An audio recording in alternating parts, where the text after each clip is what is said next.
Students ഇന്ന് നമുക്ക് വളരെ ഹാപ്പിനെസ് ഉള്ളൊരു ദിവസമാണല്ലേ. ഹാപ്പിനെസിന്റെ പ്രധാനപ്പെട്ട റീസൺസ് രണ്ടെണ്ണമാണ്. ഫസ്റ്റ് റീസൺ എന്താണെന്ന് വെച്ച് കഴിഞ്ഞാൽ നമുക്ക് ഇന്ന് ഒരു മാസ്റ്റർ ക്ലാസ്സുമായി വന്നിരിക്കുന്നത് Trivandrum corporation municipal secretary Jahangir സാറാണ്.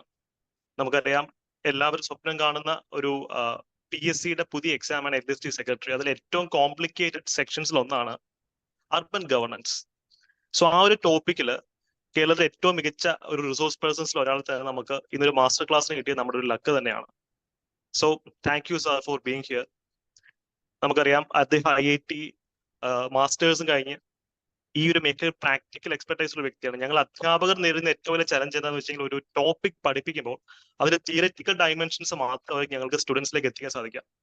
പക്ഷെ പ്രാക്ടിക്കലായി എക്സിക്യൂട്ട് ചെയ്ത ഒരു വ്യക്തിയിൽ നിന്ന് അതിനെപ്പറ്റി കൂടുതൽ ഇൻസൈറ്റ്. ഇപ്പൊ അർബൻ ഗവർണൻസ് ആ ഒരു ടോപ്പിക്കിൽ അത് പ്രാക്ടിക്കലി എക്സിക്യൂട്ട് ചെയ്ത, അതും കേരള സംസ്ഥാനത്തിൽ തലസ്ഥാനത്തിലെ തന്നെ മുനിസിപ്പൽ സെക്രട്ടറിയുടെ കസേരയിൽ ഇരിക്കുന്ന അദ്ദേഹത്തിൽ നിന്ന് ക്ലാസ് കിട്ടുമ്പോൾ നമുക്ക് അതിന്റെ ഒരു ഇൻസൈറ്റ്സ് മറ്റൊരു ലെവലിലേക്ക് മാറും. ബിക്കോസ് നമുക്കറിയാം PSC പബ്ലിക് സർവീസ് കമ്മീഷൻ ഇപ്പോൾ വളരെ ഉന്നതമായ നിലവാരത്തിലാണ് ക്വസ്റ്റ്യൻസ് ചോദിച്ചുകൊണ്ടിരിക്കുന്നത്. അവരുടെ എക്സാംസിന്റെ സ്റ്റാൻഡേർഡ്സ് നല്ല രീതിയിൽ സിവിൽ സർവീസിനോട് എത്തിയൊക്കെയാണ്. ആ ഒരു കോണ്ടെക്സ്റ്റ് ഇത്തരത്തിലുള്ള ക്ലാസ്സുകൾ നമുക്ക് വളരെയധികം സപ്പോർട്ടീവ് ആണ് അല്ലെ. സോ ഈ ഒരു സെഷനിലേക്ക് ഞാൻ സാറിനെ വെൽക്കം ചെയ്യാണ്. അതിനോടൊപ്പം നമ്മുടെ പ്രിയപ്പെട്ട റിനിൽ സാറും ഇവിടെ ഉണ്ട്. അദ്ദേഹത്തെയും ഈ സെഷനിലേക്ക് വെൽക്കം ചെയ്യുന്നു. അതിനോടൊപ്പം തന്നെ നമ്മുടെ എല്ലാ വിദ്യാർത്ഥികളെയും ഈ സെഷനിലേക്ക് വെൽക്കം ചെയ്യാണ്. നമ്മുടെ ഹാപ്പിനെസിന്റെ രണ്ടാമത്തെ പ്രധാനപ്പെട്ട റീസൺ എന്ന് പറയുന്നത് നമ്മുടെ ടെലിഗ്രാം കമ്മ്യൂണിറ്റി ഇന്ന് 60,000 എന്ന് പറയുന്ന ഒരു മാജിക്കൽ നമ്പറിലേക്ക് എത്തിയ ദിവസമാണ്. 60,000 സബ്സ്ക്രൈബേഴ്സ് ആയി ഉള്ള ഒരു ലേണിംഗ് കമ്മ്യൂണിറ്റി ഇന്ന് മാറിയിരിക്കുകയാണ്. അപ്പൊ ആ ഒരു ദിവസം തന്നെ സാറിന്റെ പ്രസൻസ് ഇവിടെ വരുമ്പോൾ നമുക്കത് കുറെ കൂടെ സ്പെഷ്യൽ ആണ് അല്ലെ. കാര്യം നമ്മുടെ കമ്മ്യൂണിറ്റിയിൽ ധാരാളം ആൾക്കാർ ഇപ്പോൾ LSD സെക്രട്ടറി എന്ന് പറയുന്ന ആ ഒരു ജോബ്, ഒരു പവർഫുൾ പോസ്റ്റ് അല്ലെങ്കിൽ ജനങ്ങൾക്ക് സേവനം നൽകാൻ പറ്റുന്ന ഒരു അടിപൊളി പ്രൊഫൈൽ സ്വപ്നം കണ്ട് മുന്നോട്ട് വന്നിട്ടുള്ള ആൾക്കാരാണ്. അപ്പൊ ഈ രണ്ട് ഇവന്റ്സ് ഒരു ദിവസം തന്നെ വന്നതൊരു ഹാപ്പി കോയിൻസിഡൻസ് ആയിട്ട് കാണുന്നു. അതുകൊണ്ട് തന്നെ ഇന്നത്തെ ഈ ക്ലാസ് ഒരു എന്താ പറയാ എക്സ്ട്രീം ലെവൽ ഓഫ് മോട്ടിവേഷൻ തന്നെ ആയിരിക്കും നമ്മുടെ ഉദ്യോഗാർത്ഥികൾക്ക് എന്നുള്ള സംശയമില്ല. അതുകൊണ്ട് തന്നെ ഇനി ഒരു നിമിഷം പോലും ഞാൻ അപഹരിക്കുന്നില്ല. Because this day is very important. കാര്യം സാർ വളരെ ബിസി ആയിട്ടുള്ള വ്യക്തിയാണ്. ഓരോ സെക്കൻഡും നമുക്ക് വാല്യുബിൾ തന്നെയാണ് സാറുമായിട്ട് സംസാരിക്കുന്നത്. അതുകൊണ്ട് ഈ ഒരു ടോപ്പിക്കിന്റെ മാസ്റ്റർ ക്ലാസ്സിലേക്ക് ഞങ്ങൾ ജഹാംഗീർ സാറിനെ ഞങ്ങളുടെ കമ്മ്യൂണിറ്റിയിലെ ഓരോ അംഗങ്ങളുടെയും ഹൃദയത്തിൽ നിന്ന് നന്ദി അറിയിച്ചുകൊണ്ട് തന്നെ വെൽക്കം ചെയ്യാണ്. Welcome sir, please carry on. Thank you. അപ്പൊ എല്ലാവർക്കും നമസ്കാരം. എന്നെ ഇന്നൊരു അവസരം ഇത്തരത്തിൽ നിങ്ങളുമായിട്ട് ഇന്ററാക്ട് ചെയ്യാൻ കഴിയുന്ന, അല്ലെങ്കിൽ അർബൻ ഗവേണൻസ് എന്ന് പറയുന്ന ടോപ്പിക്കിനകത്ത് സംസാരിക്കാൻ കഴിയുന്നൊരു സന്തോഷമുള്ള കാര്യമാണ്. അപ്പോ ഇത് എത്ര പേരുണ്ട് ഇതിനകത്ത്, ഇതെന്താണ് ഈ കമ്മ്യൂണിറ്റിയുടെ പ്രത്യേകത എന്നൊന്നും എനിക്കറിയില്ല. ഞാനൊരു ഇൻട്രൊഡക്ഷൻ കേട്ടതിൽ നിന്ന് ഞാൻ മനസ്സിലാക്കുന്നത് നിങ്ങളിപ്പോ LSD സെക്രട്ടറിയുടെ പിന്നെ ഇപ്പോൾ നോട്ടിഫിക്കേഷൻ വന്നു, അതിന് അപ്പിയർ ചെയ്യാൻ പോകുന്ന ഇതിലേക്ക് വരാൻ ആഗ്രഹിക്കുന്ന ഒരു കൂട്ടം ആൾക്കാരാണെന്ന് മനസ്സിലാക്കുന്നു. ശരിയാണല്ലോ ഞാൻ പറഞ്ഞല്ലേ? എക്സാക്ട്ലി. അപ്പോ അതിനുവേണ്ടി എന്തായാലും അത് കൺഗ്രാറ്റ്സ്. നല്ലൊരു തീരുമാനമാണ്. വളരെ ചലഞ്ചിങ് ആയിട്ടൊരു ജോലിയാണ്. വളരെ എൻജോയ് ചെയ്യാൻ കഴിയുന്ന, അതായത് ഓരോരുത്തരുടെ പെർസ്പെക്റ്റീവിലാണത് ഞാൻ പറയുന്നത്. നമുക്ക് ജനങ്ങൾക്കിടയിൽ നിന്നുകൊണ്ട്, ജനപ്രതിനിധികൾക്കിടയിൽ നിന്നുകൊണ്ട് കാര്യക്ഷമമായി പ്രവർത്തിക്കാനും വലിയ റിസൾട്ട് ഉണ്ടാക്കാനും കഴിയുന്ന ഒരു മേഖലയാണ്. ഒരു എളുപ്പ ജോലി അല്ല ഒട്ടും തന്നെ. നമ്മൾ ഇന്ന് ഗവൺമെന്റ് സർവീസിൽ, സിവിൽ സർവീസിൽ നിൽക്കുമ്പോൾ ഏറ്റവും ചലഞ്ചിങ് ആയിട്ടുള്ള ജോലികളിൽ ഒന്നാണ് ഒരു ലോക്കൽ ബോഡിയിലേക്ക് വരികയും അവിടുത്തെ ജനപ്രതിനിധികളോടൊപ്പം പ്രവർത്തിക്കുകയും ചെയ്യുക എന്നുള്ളത്. അപ്പോൾ ഇതിൽ അർബൻ ഗവേണൻസ് എന്ന് പറയുമ്പോഴേക്കും ഇപ്പൊ നിങ്ങൾ അപ്പിയർ ചെയ്യാൻ പോകുന്ന പരീക്ഷ എന്ന് പറഞ്ഞാൽ LSD സെക്രട്ടറി എന്നായിരുന്നു. ഞാൻ അപ്പിയർ ചെയ്യുമ്പോൾ, അത് ഞാൻ 10 വർഷമായി സർവീസിൽ ഇപ്പോൾ കയറിയിട്ട്. 10 വർഷം മുമ്പാണ് ഞാൻ സർവീസിലേക്ക് വരുന്നത്. അന്ന് മുനിസിപ്പാലിറ്റി അർബന് വേണ്ടി മാത്രമായിരുന്നു റിക്രൂട്ട്മെന്റ് നടന്നിരുന്നത്. അപ്പോൾ മുനിസിപ്പൽ സെക്രട്ടറി എന്ന് പറയുന്ന പോസ്റ്റ് ആയിരുന്നു. അതിൽ നമ്മൾ ഇതിന്റെ ഒരു പോസ്റ്റിന്റെ ഒരു പൊസിഷൻ ഞാൻ പറയുന്നതാണ്. മുനിസിപ്പൽ സെക്രട്ടറി ആയിട്ട് കയറുകയും നമുക്കത് പിന്നെ അത് പ്രൊമോഷനായി പല ഗ്രേഡിലുള്ള മുനിസിപ്പാലിറ്റികൾ ഉണ്ടാവും. ഇപ്പോൾ ചെറിയ മുനിസിപ്പാലിറ്റി, ഇപ്പോൾ ആറ്റിങ്ങൽ, നെടുമങ്ങാടൊക്കെ ചെറിയ 3rd ഗ്രേഡ് മുനിസിപ്പാലിറ്റി. അപ്പൊ നമ്മൾ അവിടെ ആയിരിക്കും ജോയിൻ ചെയ്യുന്നത് ആദ്യം. അത് കഴിഞ്ഞ് നമ്മളെ പ്രൊമോഷൻ കിട്ടിയിട്ട് വലിയ മുനിസിപ്പാലിറ്റികളിലേക്ക് പോകും. അത് ഈ ആലപ്പുഴ, പാലക്കാട് പോലുള്ള മുനിസിപ്പാലിറ്റികൾ. അത് കഴിഞ്ഞാൽ നമ്മൾ വീണ്ടും പ്രൊമോഷൻ കിട്ടുമ്പോൾ കോർപ്പറേഷൻ സെക്രട്ടറി ആവും. അപ്പോൾ ഞാൻ അങ്ങനെയാണ് ഇപ്പോൾ കോർപ്പറേഷൻ സെക്രട്ടറി ആയത്. കോർപ്പറേഷൻ സെക്രട്ടറി എന്ന് പറയുന്നത് ഇപ്പോൾ ഒരു നമ്മുടെ സർവീസിൽ ജോയിന്റ് ഡയറക്ടർ എന്ന് പറയുന്ന ഒരു പോസ്റ്റാണ്.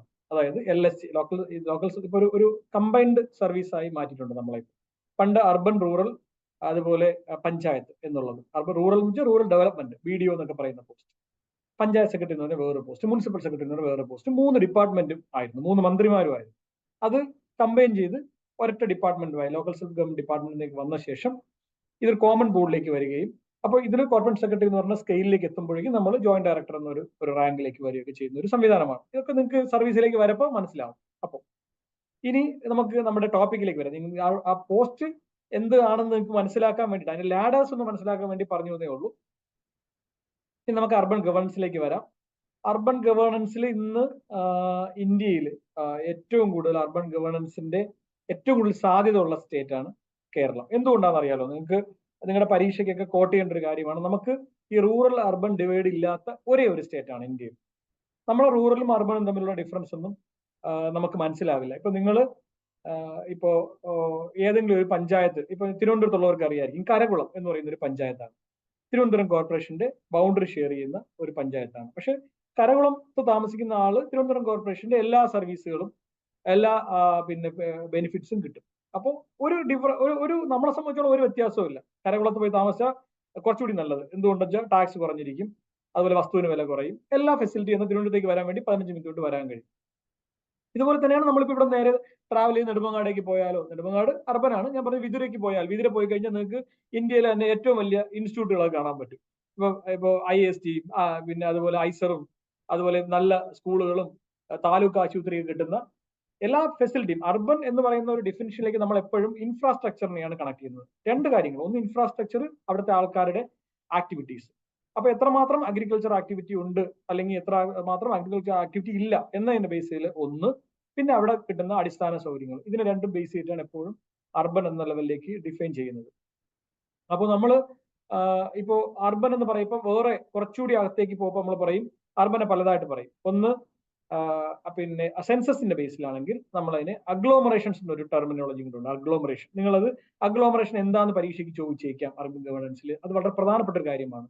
അപ്പോൾ നമ്മൾ കേരള ഒരു സ്ഥലത്തെ എടുത്തു കഴിഞ്ഞാൽ അവിടുത്തെ മൊത്തം ടോപ്പോഗ്രഫിയെ അർബനെന്നും റൂറലും തിരിക്കുമ്പോഴേക്കും ഇതിന് ഇൻ ബിറ്റ്വീൻ കുറേ സ്ഥലങ്ങളുണ്ടാവും.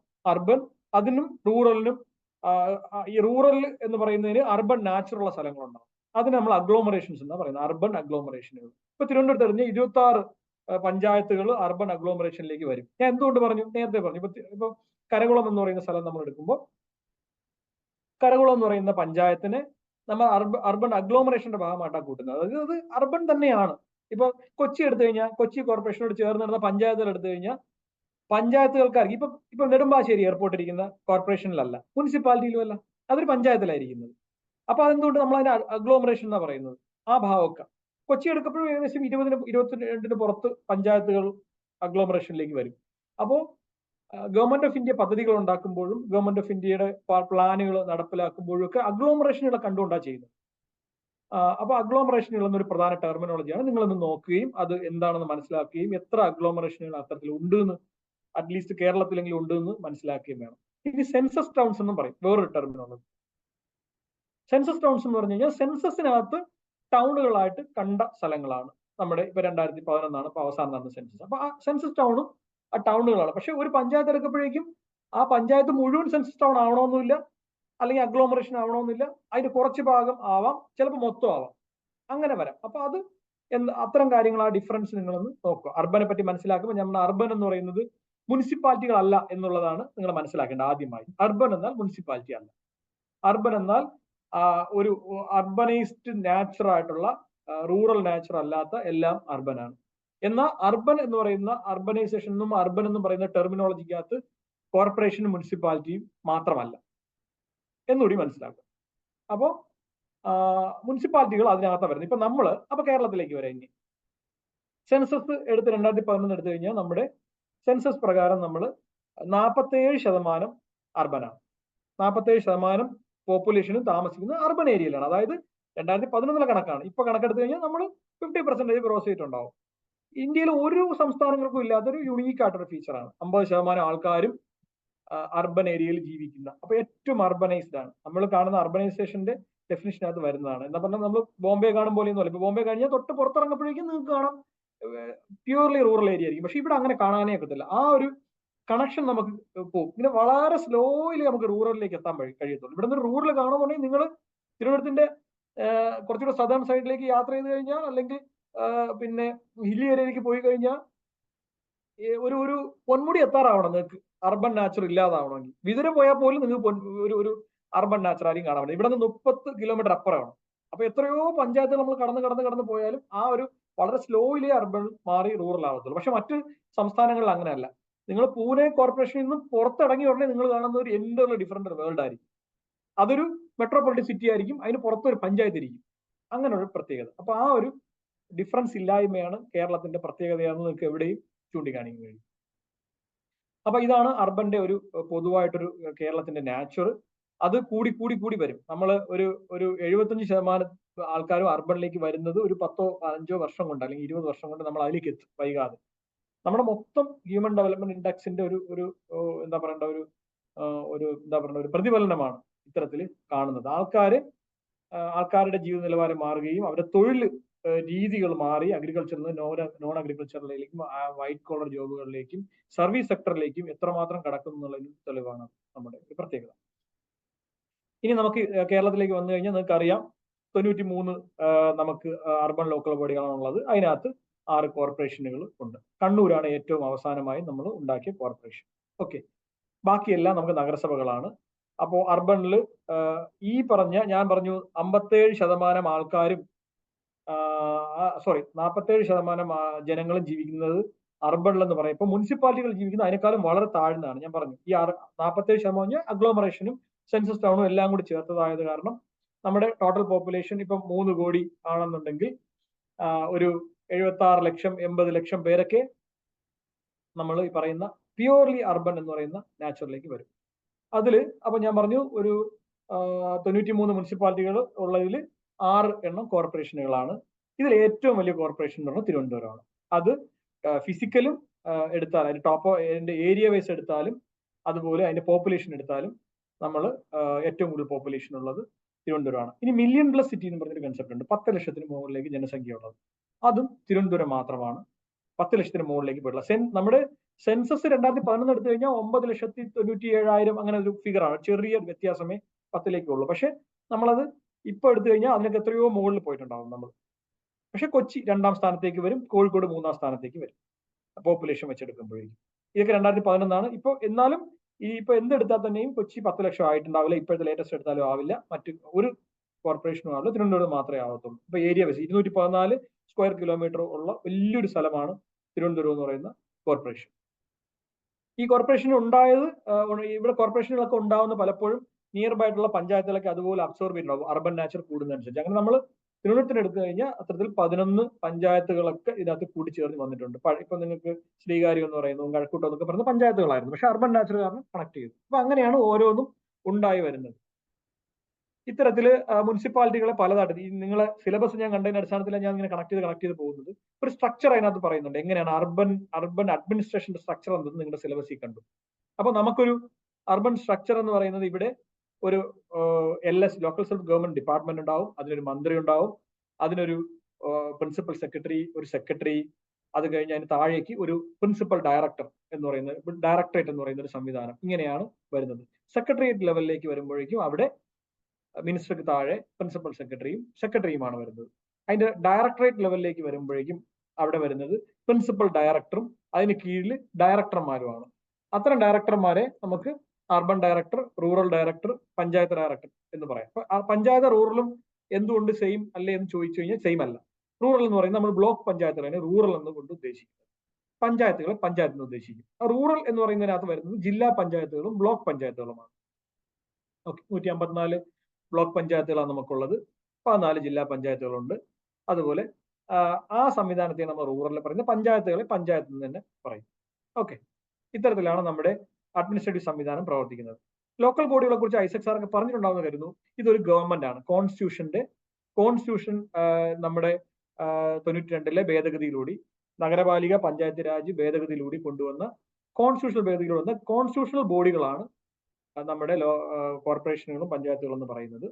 ഈ സംവിധാനം ഇലക്ഷനിലൂടെ പ്രവർത്തിക്കുന്നു. എങ്ങനെയാണോ ക്യാബിനറ്റ് പ്രവർത്തിക്കുകയും ചീഫ് സെക്രട്ടറിയും അതുപോലെ കൗൺസിൽ ഓഫ് മിനിസ്റ്റേഴ്സും അതിന് താഴെ ചീഫ് സെക്രട്ടറി പോലുള്ള ഉദ്യോഗസ്ഥരും പ്രവർത്തിക്കുന്നത്, അതേ സംവിധാനത്തിലൂടെയാണ് പ്രവർത്തിക്കുന്നത്. ഇവിടെ ചീഫ് മിനിസ്റ്റർ നമ്മൾ പറയുമ്പോൾ അതിന് പകരം നമുക്ക് പറയാൻ കഴിയുന്ന ലെവലിലേക്ക് പ്ലേസ് ചെയ്യുന്നത് മേയർ ആയിരിക്കും, അല്ലെങ്കിൽ ചെയർമാൻ ആയിരിക്കും. ചീഫ് സെക്രട്ടറി എന്ന് പറയുന്നിടത്തേക്ക് നമ്മൾ സെക്രട്ടറിയെ പ്ലേസ് ചെയ്യും. അങ്ങനെയാണ്. അതുകൊണ്ടാണ് മറ്റ് സംസ്ഥാനങ്ങളെല്ലാം തന്നെ കമ്മീഷണർ എന്നാണ് ഈ പോസ്റ്റിനെ പറയുന്നത്. മുനിസിപ്പൽ കമ്മീഷണർ എന്ന് പറയും. കേരളത്തിൽ ഇത് മുനിസിപ്പൽ സെക്രട്ടറി എന്ന് പറയുകയും കോർപ്പറേഷൻ അതിന്റെ കോർപ്പറേഷൻ സെക്രട്ടറി എന്ന് പറയുകയും ചെയ്യും. അതുപോലെ അത് ആ ഒരു സംവിധാനം നമ്മൾ അതുപോലെ ഫോളോ ചെയ്യുന്നുണ്ട്. സെക്രട്ടറി എന്ന് പറയുന്ന ആ സംവിധാനം അതുപോലെ ചീഫ് സെക്രട്ടറി എന്ന് പറയുന്ന പോലെ ഒരു സംവിധാനം ഇവിടെ ഫോളോ ചെയ്താണ് നമ്മൾ 1994 മുനിസിപ്പാലിറ്റീസ് ആക്ട് കേരളത്തിൽ കൊണ്ടുവരുന്നത്. അതിലേക്കാണ് ഈ മാറ്റം വരുന്നത്. ആദ്യമായി കമ്മീഷണർ മാറി സെക്രട്ടറി ആവുന്നത്. ഇനി ഈ സംവിധാനം എങ്ങനെ പ്രവർത്തിക്കുന്നു എന്ന് വെച്ച് കഴിഞ്ഞാൽ ഇവിടെ സ്റ്റാൻഡിംഗ് കമ്മിറ്റികൾ ഉണ്ടാവും. ഇതൊക്കെ നിങ്ങൾ വായിച്ചിട്ടുണ്ടാവുമെന്ന് കരുതുന്നു. ഒരു കൗൺസിലാണ് ഏറ്റവും ടോപ്പ് മോസ്റ്റ് ബോഡി എന്ന് പറയുന്നത്. അവിടെ എല്ലാ കൗൺസിലർമാരും ഉണ്ടാവും. അത് ചെയർ ചെയ്യുന്നത് അവിടുത്തെ മേയറോ ചെയർമാനോ ആയിരിക്കും. അതിന്റെ സെക്രട്ടറി എന്ന് പറയുന്നത് കോർപ്പറേഷൻ സെക്രട്ടറിയോ മുനിസിപ്പൽ സെക്രട്ടറിയോ ആയിരിക്കും. അത് കഴിഞ്ഞാൽ ഓരോ വിഷയങ്ങൾ കൈകാര്യം ചെയ്യുന്നതിന് വ്യത്യസ്തമായ സ്റ്റാൻഡിംഗ് കമ്മിറ്റി ഉണ്ടാവും. ഉദാഹരണം, ഫിനാൻസ് കൈകാര്യം ചെയ്യുന്നതിന് ഫിനാൻസ് സ്റ്റാൻഡിംഗ് കമ്മിറ്റി ഉണ്ടാവും. അവർ ബജറ്റ് ഉണ്ടാക്കും. ഞാൻ സ്പീഡ് കൂടി പോകുന്നുണ്ടെങ്കിൽ പറയണേ. No problem sir. എനിക്ക് കേട്ടോണ്ടിരിക്കുന്ന ആരെങ്കിലും ഒന്ന് കമന്റ് ചെയ്യാമോ? ഓക്കെ ആണോ എന്നുള്ളത്, കംഫർട്ടബിൾ ആണോ ഞാൻ പറയുന്നത്? സ്റ്റുഡൻസ് കമന്റ് സെക്ഷൻ മ്യൂട്ട് ചെയ്തേക്കാണ്. അപ്പോൾ നിങ്ങൾ ഹാൻഡ് ഒന്ന് റേസ് ചെയ്യോ സാറ്? So many. ശരി, ഓക്കെ. നമുക്ക് ഡൗട്ട്സ് ഒക്കെ പിന്നെ നോക്കാം. അപ്പോൾ നമ്മൾ സ്റ്റാൻഡിംഗ് കമ്മിറ്റികളാണ്. അപ്പൊ എങ്ങനെയാണോ നമ്മളൊരു സ്റ്റേറ്റ് ഗവൺമെന്റ് പ്രവർത്തിക്കപ്പോഴേക്കും മന്ത്രിമാരും അവരുടെ കൗൺസിൽ ഓഫ് മിനിസ്റ്റേഴ്സും ഓരോ പോർട്ട്ഫോളിയോ, ഇപ്പൊ ഹെൽത്ത്, റോഡ്സ്, അതുപോലെ ഇലക്ട്രിസിറ്റി, ഇങ്ങനെ ഓരോ മന്ത്രിമാര് എങ്ങനെയാണോ കൈകാര്യം ചെയ്യുന്നത് അതേപോലെ തന്നെ ഒരു പോർട്ട്ഫോളിയോ സിസ്റ്റം ഇവിടെയും ഉണ്ട്. ഇവിടെ അത് ചെയർ ചെയ്യുന്ന ഒരു ചെയർമാൻ ഉണ്ടാവും. അതിനടിയിൽ കൗൺസിലേഴ്സിനെ എല്ലാം പ്ലേസ് ചെയ്യും. അപ്പൊ എല്ലാ കൗൺസിലേഴ്സും ഏതെങ്കിലും ഒരു സ്റ്റാൻഡിംഗ് കമ്മിറ്റികളുടെ അംഗമായിരിക്കും. സ്റ്റാൻഡിംഗ് കമ്മിറ്റികൾ ഇൻ ദ സെൻസ് ഞാൻ പറഞ്ഞു, ഓരോ വിഷയങ്ങൾ കൈകാര്യം ചെയ്യുന്ന കമ്മിറ്റികൾ. ഇപ്പൊ ഫിനാൻസ് കൈകാര്യം ചെയ്യുന്നത് ഫിനാൻസ് സ്റ്റാൻഡിംഗ് കമ്മിറ്റി, അതാണ് ഒരു സെക്കൻഡ് ലൈൻ കമ്മിറ്റി. ഫസ്റ്റ് ലെവലിൽ വരുന്ന ഒരു കമ്മിറ്റിയും അത് ചെയർ ചെയ്യുന്നത് ഡെപ്യൂട്ടി മേയർ ആയിരിക്കും. അത് നഗരസഭകളിൽ ചെയർ ചെയ്യുന്നത് പിന്നെ അവിടെ ഡെപ്യൂട്ടി ചെയർമാൻ ആയിരിക്കും. ഓക്കെ, വൈസ് ചെയർമാൻ എന്ന് പറയും. വൈസ് ചെയർമാൻ എന്നാണ് അവിടെ പറയുന്നത്. ഇവിടെ ഡെപ്യൂട്ടി മേയർ എന്നാണ് പറയുന്നത്. അവരാണ് ചെയർ ചെയ്യുന്നത്. അത് ചെയർ ചെയ്യുകയും അത് ലീഡ് ചെയ്യുകയും ചെയ്യുന്നത്. അവിടെ വരുന്ന കാര്യങ്ങൾ എല്ലാ ഫിനാൻസ് മാറ്റേഴ്സും റെക്കമെൻഡ് ചെയ്യുക, ബജറ്റ് ഉണ്ടാക്കുക, ഓഡിറ്റുകൾ കൈകാര്യം ചെയ്യുക, അങ്ങനെയുള്ള കാര്യങ്ങളായിരിക്കും അവർ ചെയ്യുന്നത്. അവർക്കൊരു അധികാര പരിധി ഉണ്ടാവും. അവർക്ക് ഫിനാൻസ് കൈകാര്യം, അവർ 50,000 രൂപയുള്ള കാര്യങ്ങളെ അവർ കൈകാര്യം ചെയ്യാൻ നഗരസഭകൾ അല്ലെങ്കിൽ കോർപ്പറേഷനിൽ 1,00,000 രൂപ. പക്ഷെ അത് നേരെ നമ്മൾ കൗൺസിലിലേക്ക് വരുമ്പോൾ കൗൺസിലിന് ഒരു പരിമിതിയില്ല. എത്ര പൈസ വേണോ സാങ്ഷൻ ചെയ്യാനും തീരുമാനങ്ങൾ എടുക്കാനും ഉള്ള അധികാരങ്ങളുണ്ട്. ഇത്തരത്തിലാണ് കമ്മിറ്റികൾ. അപ്പൊ പല കമ്മിറ്റികളുണ്ട്. ഫിനാൻസ് കമ്മിറ്റി, ഹെൽത്ത് കൈകാര്യം ചെയ്യുന്ന ഹെൽത്ത് സ്റ്റാൻഡിംഗ് കമ്മിറ്റി, അതുപോലെ ഡെവലപ്മെന്റൽ ആക്ടിവിറ്റീസ് പ്ലാനിംഗ് ഒക്കെ ചെയ്യുന്ന ഡെവലപ്മെന്റ് സ്റ്റാൻഡിംഗ് കമ്മിറ്റി ഉണ്ട്. അവരാണ് പ്ലാൻ ചെയ്യുന്നത്, പ്ലാനുകൾ, പദ്ധതികൾ ഉണ്ടാക്കുന്നത്, മൊത്തം കോർഡിനേഷൻ നടന്ന പദ്ധതികളുടെ ചെയ്യുന്നത്. അതുപോലെ അപ്പീൽ കൈകാര്യം ചെയ്യുന്ന അപ്പീൽ കമ്മിറ്റികളുണ്ട്. ഇങ്ങനെ ഓരോ വിഷയങ്ങൾ, വെൽഫെയർ കൈകാര്യം വെൽഫെയർ സ്റ്റാൻഡിംഗ് കമ്മിറ്റി ഉണ്ട്. അവരാണ് ഈ പെൻഷൻ പോലുള്ള കാര്യങ്ങൾ കൈകാര്യം ചെയ്യുന്നത്. അപ്പോൾ ഓരോ പോർട്ട്ഫോളിയോയിലും ഓരോ വിഷയങ്ങൾ കൈകാര്യം ചെയ്യുന്ന ഓരോ ഏരിയ ഉണ്ട്. എന്തൊക്കെയാണ് ഇവർ ചെയ്യുന്നത് എന്നുള്ളത് ചിലപ്പം നിങ്ങളൊന്ന് അറിഞ്ഞിരിക്കുകയാണ്. എന്തൊക്കെ മേഖലകളിലാണ് നഗരസഭകൾ അല്ലെങ്കിൽ അർബൻ മേഖലയിൽ ഈ സംവിധാനം പ്രവർത്തിക്കുന്നത് എന്നുള്ളതാണ്. അപ്പോൾ നമ്മൾ ഒരു ഇന്ത്യയുടെ മൊത്തം ഫിനോമിന എടുത്തു കഴിഞ്ഞാൽ നമ്മൾ ആണ് ഏറ്റവും കൂടുതൽ ഡെമോക്രാറ്റിക് ആയിട്ട് ഡീസെൻട്രലൈസേഷൻ നടത്തിയിരിക്കുന്നത്. ഏറ്റവും കൂടുതൽ ഡെമോക്രാറ്റിക്, ഇത്രയും ഡെമോക്രാറ്റിക് ആയിട്ട് ഇത്രയും സ്ട്രോങ് ആയിട്ട് എഫിഷ്യന്റും എഫക്റ്റീവും ആയിട്ട് പ്രവർത്തിക്കുന്ന ലോക്കൽ ബോഡികൾ ഇന്ത്യയിൽ ഒരു സംസ്ഥാനങ്ങളിലും ഇല്ല. ഒരു 10, 20, 30 വർഷം കൊണ്ട് വരാനും പോകുന്നില്ല. നമ്മൾ മറ്റ് സംസ്ഥാനങ്ങളിൽ പോയിട്ട്, ഞാൻ അർബൻ ലോക്കൽ ബോഡികളെ കുറിച്ചല്ല പറയുന്നത്, റൂറൽ ലോക്കൽ ബോഡികളെ കുറിച്ചാണ്. പഞ്ചായത്ത് ഓഫീസ് മറ്റ് സംസ്ഥാനങ്ങളിൽ പോയി നമ്മൾ വില്ലേജ് ഓഫീസിനേക്കാളും ഗതികേടായിരിക്കും. പക്ഷേ അത്ര ചെറുതായിരിക്കും, ചെറിയ ബോഡി ആയിരിക്കും. പക്ഷെ തിരിച്ച് നമ്മൾ കേരളത്തിൽ വരുമ്പോൾ അവരുടെ കളക്ടറേറ്റിനേക്കാളും വലുതാണ് ഇവിടുത്തെ ഒരു പഞ്ചായത്ത് ഓഫീസ്. അത്രയ്ക്ക് നമ്മൾ ഡീസെൻട്രലൈസേഷൻ സ്ട്രോങ് ആണ്. അവർക്ക് അധികാരങ്ങളുണ്ട്, അവർക്ക് എസ്റ്റാബ്ലിഷ്മെന്റ് പവർ ഉണ്ട്, നിയമന പവറുകളുണ്ട്, ഉദ്യോഗസ്ഥർക്ക് നടപടിയെടുക്കാനുള്ള അധികാരങ്ങളുണ്ട്, നിയമം ഉണ്ടാക്കാനുള്ള അധികാരമുണ്ട്. ഞാൻ പറഞ്ഞത് ഒരു കോൺസ്റ്റിറ്റ്യൂഷണൽ ബോഡിയാണെന്ന് പറയുന്നത്. 3rd ടയർ ഗവൺമെന്റ് ആണ് ഇവർ പൂർണ്ണമായിട്ട്. അപ്പോൾ അതൊക്കെ നമുക്ക് അതിലേക്ക് വരാം. അപ്പോൾ കോർപ്പറേഷനുകൾ എടുക്കുകയാണെങ്കിൽ മുനിസിപ്പാലിറ്റികളിൽ നമ്മൾ കുറച്ചുകൂടി അർബൻ ഗവേണൻസ് കോൺസെൻട്രേറ്റ് ചെയ്യുന്നുണ്ട്. ഞാൻ പഞ്ചായത്തുകളെ കുറിച്ച് പറയുന്നില്ല. അവിടെ വരുമ്പോൾ നാഷണൽ ലെവലിലുള്ള അധികാരങ്ങൾ അർബൻ ഏരിയയിൽ ഭയങ്കര വലുതാണ്. അവിടെ കേരളം കുറച്ച് പിറകിലാണെന്ന് എനിക്ക് തോന്നിയിട്ടുണ്ട്. എന്റെ ഒരു ഒബ്സർവേഷൻ ആണ്. ഉദാഹരണം, നിങ്ങൾ കേരളത്തിന് പുറത്തുള്ള നഗരങ്ങൾ എടുത്തു കഴിഞ്ഞാൽ അവിടെ കമ്മീഷണറാണ്. അവർക്ക് ഡെമോക്രാസി കുറഞ്ഞത് കാരണം, ഡെമോക്രാറ്റിക് ആയിട്ട് അവിടുത്തെ സംവിധാനം കൂടുതൽ വലുതാവാത്ത കാരണം അവിടുത്തെ ഉദ്യോഗസ്ഥരാണ് പവർഫുൾ, കൂടുതൽ ഹൈലി പവർഫുൾ ആണ്. അവർക്ക് തീരുമാനം എടുക്കാൻ കഴിയും. അതുപോലെ അവിടെ ഒരു 90% അർബൻ ലോക്കൽ ബോഡി ഹെഡ് ചെയ്യുന്ന IAS ഓഫീസേഴ്സ് ആയിരിക്കും. ഇപ്പൊ നിങ്ങൾ ബോംബെ കോർപ്പറേഷൻ എടുത്തു കഴിഞ്ഞാൽ നമ്മുടെ ചീഫ് സെക്രട്ടറി അല്ലെങ്കിൽ അഡീഷണൽ ചീഫ് സെക്രട്ടറി റാങ്കുള്ള ആളായിരിക്കും അവിടുത്തെ കമ്മീഷൻ. അവിടെ number of IAS officers, commissioners, additional commissioners, deputy commissioners പറഞ്ഞ ഒരുപാട് പേരുണ്ടാവും. വലിയൊരു സംവിധാനമാണ്. അവർ അധികാരം നിയമം ഉണ്ടാക്കുന്ന അധികാരം തന്നെയുണ്ട്. അവർ ഒരു നിയമത്തിന്റെ പുറത്താണ് അവർ പ്രവർത്തിക്കുന്നതാണ് അത്തരം സ്ഥലങ്ങളിൽ. അവർ കൈകാര്യം ചെയ്യാത്ത മേഖലകൾ വളരെ കുറവാണ്. ഉദാഹരണം, നമ്മൾ ഇവിടെ ഇലക്ട്രിസിറ്റി കൈകാര്യം ചെയ്താണ് ഒരു ബോർഡാണ് ഇവിടെ കൈകാര്യം ചെയ്തത്, ഇലക്ട്രിസിറ്റി ബോർഡ്. ഇവിടെ വാട്ടർ സപ്ലൈ കൈകാര്യം ചെയ്താണ് അതും ഒരു ബോർഡാണ്, വാട്ടർ അതോറിറ്റി. അത് കഴിഞ്ഞ് ഇവിടെ ട്രാൻസ്പോർട്ട് കൈകാര്യം ചെയ്താണ് KSRTC ആണ്. അതായത് അതും ഒരു ബോർഡോ ഒരു പ്രത്യേക പാരസ്റ്റാറ്റൽ എന്ന് കേട്ടിട്ടുണ്ടാവുമല്ലോ നിങ്ങൾ. പാരസ്റ്റാറ്റൽ ബോഡികൾ എന്ന് പറഞ്ഞു കഴിഞ്ഞാൽ സർക്കാരിന്റെ സർവീസുകളും മറ്റുമൊക്കെ ചെയ്യുന്ന ഒരു സമാനമായ സംവിധാനങ്ങൾ. ഇത്തരത്തിലുള്ള ജാർഗൻസ് ഒക്കെ നിങ്ങൾ ഇത്തരത്തിലുള്ള ടേമുകളൊക്കെ ഉപയോഗിക്കും. പാരസ്റ്റാറ്റൽ ബോഡികളാണ്. പാരസ്റ്റാറ്റൽ ബോഡി ഇപ്പോൾ ഉദാഹരണം ഇവിടെ വാട്ടർ അതോറിറ്റി ഒരു പാരസ്റ്റാറ്റൽ ബോഡിയാണ്. അവര് ഇത്തരത്തിൽ നമ്മൾ ചെയ്യേണ്ട കാര്യങ്ങൾ അവർ ചെയ്യുന്നു. അതെങ്ങനെയും ഞാൻ പറഞ്ഞുതരാം. അപ്പൊ മറ്റു സംസ്ഥാനങ്ങൾക്ക് പോകുമ്പോഴേക്കും ട്രാൻസ്പോർട്ടേഷൻ കൈകാര്യം ചെയ്യുന്നത് ലോക്കൽ ബോഡിയാണ്, മുനിസിപ്പാലിറ്റിയാണ്, അവരാ ട്രാൻസ്പോർട്ട് റൺ ചെയ്യുന്നത്. അതുപോലെ ഇലക്ട്രിസിറ്റി കൈകാര്യം ചെയ്യുന്നത് അവരെ, വാട്ടർ സപ്ലൈ കൈകാര്യം ചെയ്യുന്നത് അവിടെ. എന്നാൽ കേരളത്തിൽ അതല്ല, അതൊക്കെ ഡിപ്പാർട്ട്മെന്റുകളും പാരസ്റ്റാറ്റൽ ബോഡികളുമാണ് കൈകാര്യം ചെയ്യുന്നത്. പക്ഷെ ഇവർക്ക് ഫണ്ട് എവിടെ നിന്ന് വരുന്നു വെച്ച് കഴിഞ്ഞാൽ കുറെ ഫണ്ട് ലോക്കൽ ബോഡികളാണ് കൊടുക്കുന്നത്. ഇപ്പൊ വാട്ടർ അതോറിറ്റിക്ക് വരുന്ന ഫണ്ടിന്റെ ഒരു നല്ല ശതമാനം കോർപ്പറേഷനുകളാണ് കൊടുക്കുന്നവർ. അവരുടെ ലൈൻ ഇടാനും അവരുടെ ഓരോ ടാങ്കുകൾ വെക്കാനും ഒക്കെയുള്ള പൈസകളൊക്കെ കൊടുക്കുന്നത് നമ്മളാണ്. അതുപോലെ നമ്മള് ഇപ്പം ട്രാൻസ്പോർട്ടേഷൻ എടുത്തു കഴിഞ്ഞാൽ ഇപ്പൊ തിരുവനന്തപുരത്ത് വന്നവർക്കറിയാം, ഇവിടെ ഈ ബസ്സുകൾ കണ്ടവരൊക്കെ ഉണ്ടാവുമല്ലോ, ഈ കൈകൾ പൊക്കിയവരൊക്കെ ഒന്ന് അത് പഴയതുപോലെ ആയി കഴിഞ്ഞാൽ വീണ്ടും കൈ പൊക്കാം. അല്ലെങ്കിൽ ഇതൊക്കെ എല്ലാ കൈകളും പൊക്കി തന്നെ ഇരിക്കുകയാണ്. ഡൗൺ ചെയ്തിട്ട് നമുക്ക് വീണ്ടും ചോദിക്കുമ്പോൾ ഇടാമല്ലോ. അപ്പൊ ഞാൻ പറയുന്നത്, ഉദാഹരണം തിരുവനന്തപുരത്ത് വന്നവരെ സംബന്ധിച്ചോളം ഞാൻ ഇങ്ങനെ ഒരുപാട് ഫാക്ട്സ് പറയുന്നുണ്ടാവും. അതാണ് നമുക്കൊരു ഷോർട്ട് ടൈമിൽ പറഞ്ഞു തീർക്കാൻ പറ്റുന്ന ഒരു മേഖലയല്ല. അപ്പൊ ഞാൻ ഇങ്ങനെ വെറുതെ പറഞ്ഞു, അപ്പൊ നിങ്ങൾക്ക് കിട്ടുന്ന എടുക്കുക അതിനകത്ത്. അപ്പൊ നിങ്ങൾ അതിന്റെ പുറത്ത് വീണ്ടും എന്തെങ്കിലുമൊക്കെ സെർച്ച് ചെയ്ത് ഡീറ്റെയിൽസ് എടുക്കുക. ഇപ്പൊ തിരുവനന്തപുരത്ത് കൂടി പോകുന്നവർക്ക് ഇവിടെ കാണുന്നതാണ് ഈ ബസ്സുകൾ കണ്ടിട്ടുണ്ടാവും. ഇവിടെ നിങ്ങൾ കുറച്ച് ആദ്യമായിട്ട് കണ്ടൊരു കാര്യമാണല്ലോ ഈ ബസ്സുകൾ. നിങ്ങൾ വിചാരിക്കും അത് KSRTCയുടെ ബസ്സാണെന്ന്. അത് KSRTCയുടെ ബസ്സല്ല, അത് കോർപ്പറേഷന്റെ ബസ്സുകളാണ്. അപ്പം KSRTC എന്നൊരു സംവിധാനം പറഞ്ഞു, അതിനാവശ്യമായ ബസ്സുകൾ വാങ്ങിക്കൊടുത്തിരിക്കുന്നത് കോർപ്പറേഷൻ ഫണ്ട് വെച്ചിട്ടാണ്. സ്മാർട്ട് സിറ്റി എന്ന് പറയുന്നത് സ്മാർട്ട് സിറ്റി ഫണ്ട് വെച്ചിട്ടാണ് അത് വാങ്ങിക്കൊടുത്തിരിക്കുന്നത്. സ്മാർട്ട് സിറ്റി എന്ന് പറയുന്നത് നിങ്ങൾ വിചാരിക്കും വേറെന്തോ സാധനമാണെന്ന്, അതും കോർപ്പറേഷനാണ്. കോർപ്പറേഷന് ഏറ്റവും സ്മാർട്ടായിട്ട് കാര്യങ്ങൾ ചെയ്യുന്നതിന് വേണ്ടി ഉണ്ടാക്കിയ ഒരു സ്പെഷ്യൽ പർപ്പസ് വെഹിക്കിളിനെയാണ് സ്മാർട്ട് സിറ്റി എന്ന് പറയുന്നത്. അപ്പൊ നിങ്ങൾക്ക് ചോദിക്കാൻ ഒരു ചോദ്യം ഇപ്പോഴേ നോട്ട് ചെയ്ത് വെക്കുക, എന്താണ് SPV എന്ന് ചോദിക്കും എക്സാമിൽ. അർബണിൽ ചോദിക്കും സ്പെഷ്യൽ പർപ്പസ് വെഹിക്കിൾ എന്താണ് എന്ന് ചോദിക്കും. അപ്പോൾ അതൊരു പ്രത്യേക ആവശ്യത്തിന് വേണ്ടി നമ്മൾ ഉണ്ടാക്കുന്ന ഒരു ഇൻസ്റ്റിറ്റ്യൂഷണൽ മെക്കാനിസത്തിനെയാണ് SPV എന്ന് പറയുന്നത്. സാധാരണയുള്ള നൂലാമാലകളിൽ നിന്ന്, സർക്കാരിന്റെ പല പലത്തിലുള്ള നൂലാമാലകളിൽ നിന്നും മറികടന്ന് ഫാസ്റ്റ് ആയിട്ട് കാര്യങ്ങൾ ചെയ്യാൻ ഒരു പർട്ടിക്കുലർ പർപ്പസിന് വേണ്ടി, ഒരു ഒബ്ജക്റ്റീവിന് വേണ്ടി ഉണ്ടാക്കുകയും ആ ഒബ്ജക്റ്റീവ് പെട്ടെന്ന് അച്ചീവ് ചെയ്ത് ഇല്ലാതാകുകയും ചെയ്യും. അതിനെയാണ് SPV എന്ന് പറയുന്നത്. അത് അത്തരത്തിലൊരു SPV ഉദാഹരണമാണ് സ്മാർട്ട് സിറ്റി. ഇപ്പൊ സ്മാർട്ട് സിറ്റി എന്താണ്? കേന്ദ്ര സർക്കാർ ഒരു ചലഞ്ചിലൂടെ സിറ്റികൾക്ക് അഡ്വാൻസ് ആയിട്ട് സിറ്റികൾ ഉണ്ടാക്കുന്നതിന് വേണ്ടി ഒരു ചലഞ്ച് ഉണ്ടാക്കി. അതിൽ തിരുവനന്തപുരം, കൊച്ചിയും പാർട്ടിസിപ്പേറ്റ് ചെയ്ത് ജയിക്കുകയും നമുക്ക് അങ്ങനെ 1000 കോടി രൂപ തിരുവനന്തപുരത്തിനും ഏകദേശം അതുപോലെ ഒരു തുക കൊച്ചിക്കും കിട്ടുകയും ചെയ്തു. അപ്പൊ ഇത് നടപ്പിലാക്കണമെങ്കിൽ നമ്മൾ സ്ഥിരം മുനിസിപ്പൽ സംവിധാനത്തിലേക്ക് കൊണ്ടുവന്നു കഴിഞ്ഞാൽ ഈ സംവിധാനം കോംപ്ലിക്കേറ്റഡ് ആണ്, ഭയങ്കര ടൈം എടുക്കുന്ന ഡിലേയും കാര്യങ്ങളും ഫോർമാലിറ്റി കാരണം ഒരു സ്പെഷ്യൽ പർപ്പസ് വെഹിക്കിൾ ഉണ്ടാക്കി, ഒരു കമ്പനി ഉണ്ടാക്കി. അതിനെയാണ് സ്മാർട്ട് സിറ്റി എന്ന് പറയുന്നത്. SCTL എന്ന ഇവിടുത്തെ സ്മാർട്ട് സിറ്റിയുടെ പേര്. അതിനൊരു സ്പെഷ്യൽ ചീഫ് എക്സിക്യൂട്ടീവ് ഓഫീസർ ഉണ്ടാക്കി. ഇത് മറ്റു സംസ്ഥാനങ്ങളിൽ ഉണ്ടാക്കിയിട്ടുണ്ട്. മറ്റു സംസ്ഥാനങ്ങളിൽ അതായത് മുനിസിപ്പൽ സെക്രട്ടറിമാരാണ് അതിന്റെ CEO. കേരളത്തിൽ അതിനുവേണ്ടി പ്രത്യേക ഒരാളെ തന്നെ നമ്മൾ വെച്ചു. അതിന്റെ ചെയർമാൻ എന്ന് പറയുന്ന ചീഫ് സെക്രട്ടറി ആയിരിക്കും.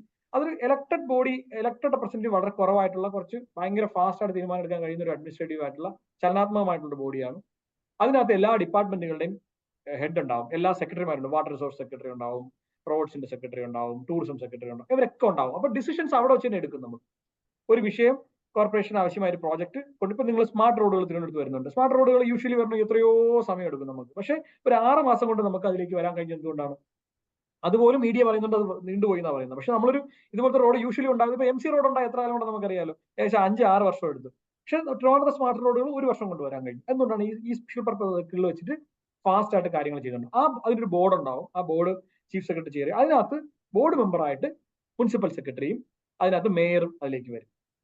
അത് കഴിഞ്ഞ് അതിനകത്തൊരു എക്സിക്യൂട്ടീവ് കമ്മിറ്റി ഉണ്ടാവും. അതിലേക്ക് മുനിസിപ്പൽ സെക്രട്ടറിയും CEOയും അതുപോലെ പ്രിൻസിപ്പൽ സെക്രട്ടറിയും വരും. അങ്ങനെ പെട്ടെന്ന് തീരുമാനങ്ങൾ എടുത്ത് നമ്മൾ പോകുന്ന രീതിയാണ് SPV എന്ന് പറയുന്നത്. അതാണ് സ്മാർട്ട് സിറ്റി. അപ്പൊ ഞാൻ പറഞ്ഞു വന്നത്, നിങ്ങളുടെ ബസ് കണ്ടു, 100 ബസ്സാണ് നമ്മൾ മേടിച്ചത്. അപ്പൊ ഈ 100 ബസ്സുകൾ KSRTC കൊടുക്കുന്നു. അപ്പൊ അർബൻ ആവശ്യമായ സൗകര്യങ്ങൾ ഉണ്ടാക്കി കൊടുക്കുന്നതിന് വേണ്ടി ഇത്തരത്തിലുള്ള സംവിധാനങ്ങളിലൂടെ പല ഏജൻസികളോട് ചേർന്നുകൊണ്ടാണ് നമ്മൾ പ്രവർത്തിക്കുന്നത്. നമ്മൾ എപ്പോഴും കാണുന്നത് ഏതെങ്കിലും സ്ട്രീറ്റ് ലൈറ്റ് മെയിൻറ്റെയിൻ ചെയ്യുന്നതോ അല്ലെങ്കിൽ കുഞ്ഞു റോഡുകളൊക്കെ ആയിരിക്കും. അതിനൊക്കെ അപ്പുറമാണ് അർബന്റെ പ്രവർത്തനം എന്ന് പറയുന്നത്.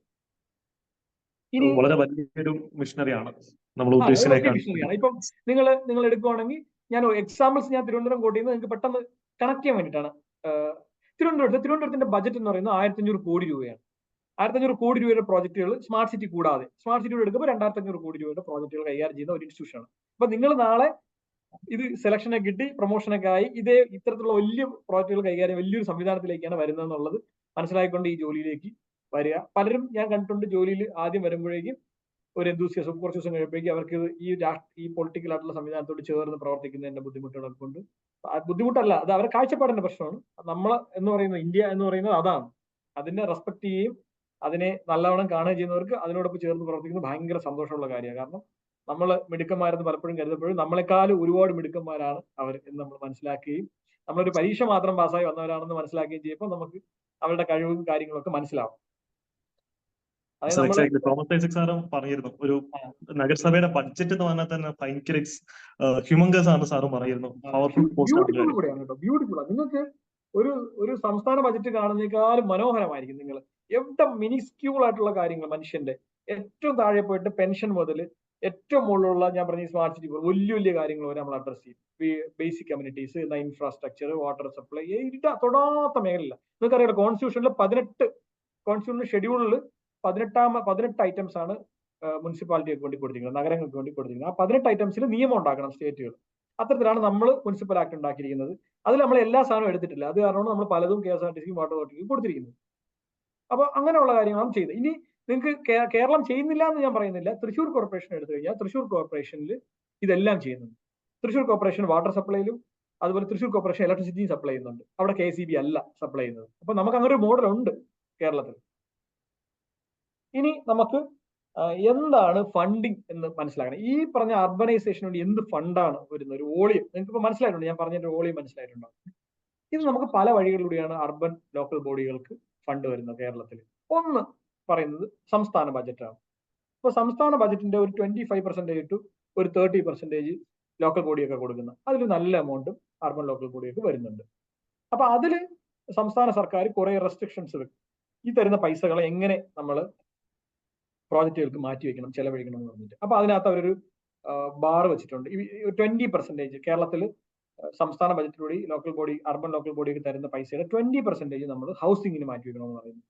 ആൾക്കാർക്ക് വസ്തു വാങ്ങിക്കൊടുക്കുന്നതിനും വീട് വെച്ച് കൊടുക്കുന്നതിനൊക്കെ വേണ്ടിയിട്ട് ചെലവഴിക്കണമെന്ന് പറയുന്നുണ്ട്. അതുപോലെ 10% സ്ത്രീകൾക്ക് വേണ്ടിയിട്ട് മാറ്റിവെക്കണമെന്ന് പറയുന്നു.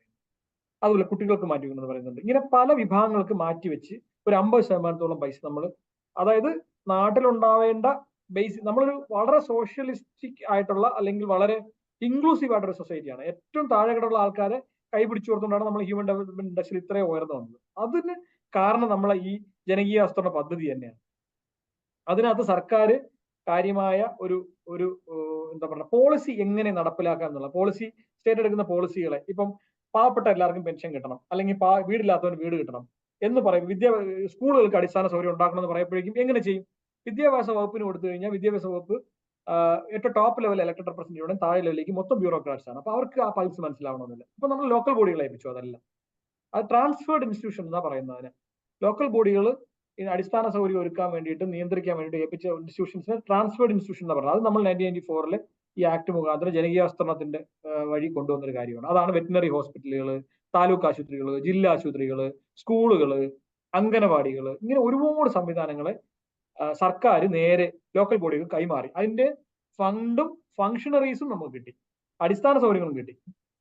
അപ്പൊ അവിടേക്ക് പൈസ വെക്കുകയാണെങ്കിൽ ഗവൺമെന്റ് ഒരു പോളിസി എടുക്കും, ഈ വർഷം ഇത്ര പൈസ ഇതിലേക്ക് മാറ്റി വെക്കണം എന്ന് പറയുമ്പോൾ സ്കൂളുകൾ ആ പൈസ മാറ്റി വെക്കുകയും അവിടെ സ്കൂളുകൾ നേരെ ആവുകയും ചെയ്യും. അതുപോലെ തന്നെ നമ്മൾ പിന്നെ പെൻഷൻ കൊടുക്കണമെന്ന് പറയുന്നു, അല്ലെങ്കിൽ നമ്മൾ പിന്നെ ഇൻഫ്രാസ്ട്രക്ചർ അവിടെ ഉണ്ടാക്കി കൊടുക്കണമെന്ന് പറയുന്നു, സ്മാർട്ട് ക്ലാസ് റൂമുകൾ ചെയ്യണമെന്ന് പറയുന്നു. ഇതിനൊക്കെ നമ്മൾ ഗവൺമെന്റ് ഒരു പോളിസിയിൽ ഇടപെടും. അതിന് പ്ലാൻ ഗൈഡ് ലൈൻ എന്ന് പറഞ്ഞാൽ ഗൈഡ് ലൈനകത്ത് ഇത്ര പൈസ മാറ്റി വെക്കാൻ പറയും. അപ്പൊ ഒരു സോഴ്സ് എന്ന് പറഞ്ഞാൽ സംസ്ഥാന ബജറ്റാണ്. മറ്റൊരു സോഴ്സ് അർബണിലേക്ക് വരുന്ന കഴിഞ്ഞാൽ കേന്ദ്ര ഗ്രാന്റുകളാണ്, കേന്ദ്ര സർക്കാരിന്റെ ഗ്രാന്റുകൾ. അത് ഏറ്റവും പ്രധാനപ്പെട്ടത് ഫിനാൻസ് കമ്മീഷന്റെ ഗ്രാന്റാണ്. ഇപ്പൊ ഈ ഫിനാൻസ് കമ്മീഷൻ ഒരു റെക്കമെൻഡേഷൻ വെച്ചിട്ട് ഓരോ 5 വർഷം കൂടെ ഒരു റെക്കമെൻഡേഷൻ ഉണ്ടാവും. അതിൽ നമ്മൾ ഒരു വലിയ ഔട്ട്ലേ ഉണ്ടാവും. അതിന് കുറെ കണ്ടീഷൻസ് കേന്ദ്ര സർക്കാർ വെക്കും. ആ കണ്ടീഷൻസ് വെച്ചിട്ട് ടൈഡ് ഫണ്ട് എന്നും അൺടൈഡ് ഫണ്ട് എന്നും പറഞ്ഞാണ് കേന്ദ്ര സർക്കാർ നമുക്ക് ഫണ്ട് തരുന്നത്.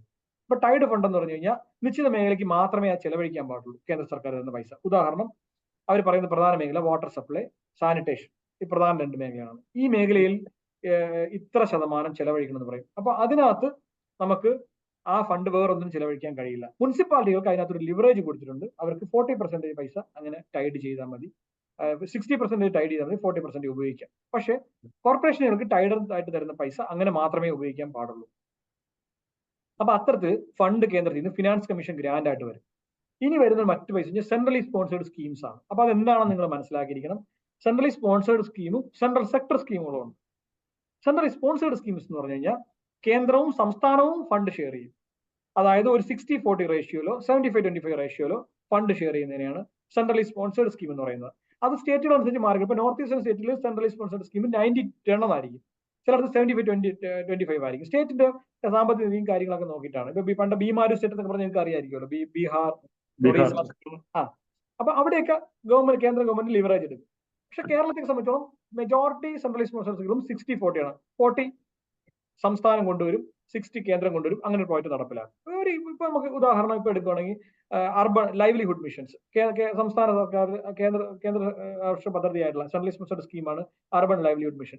അതായത് നഗരപ്രദേശങ്ങളിലെ പിന്നെ പോവർട്ടി എറാഡിക്കേഷന് വേണ്ടി ഉണ്ടാക്കിയിരിക്കുന്ന ഒരു മിഷനാണ്, ഉള്ളൊരു പ്രോജക്റ്റാണ്. അതിനകത്ത് 60-40 എന്ന റേഷ്യോയിലാണ് നമ്മൾ ഫണ്ട് വെക്കുന്നത്.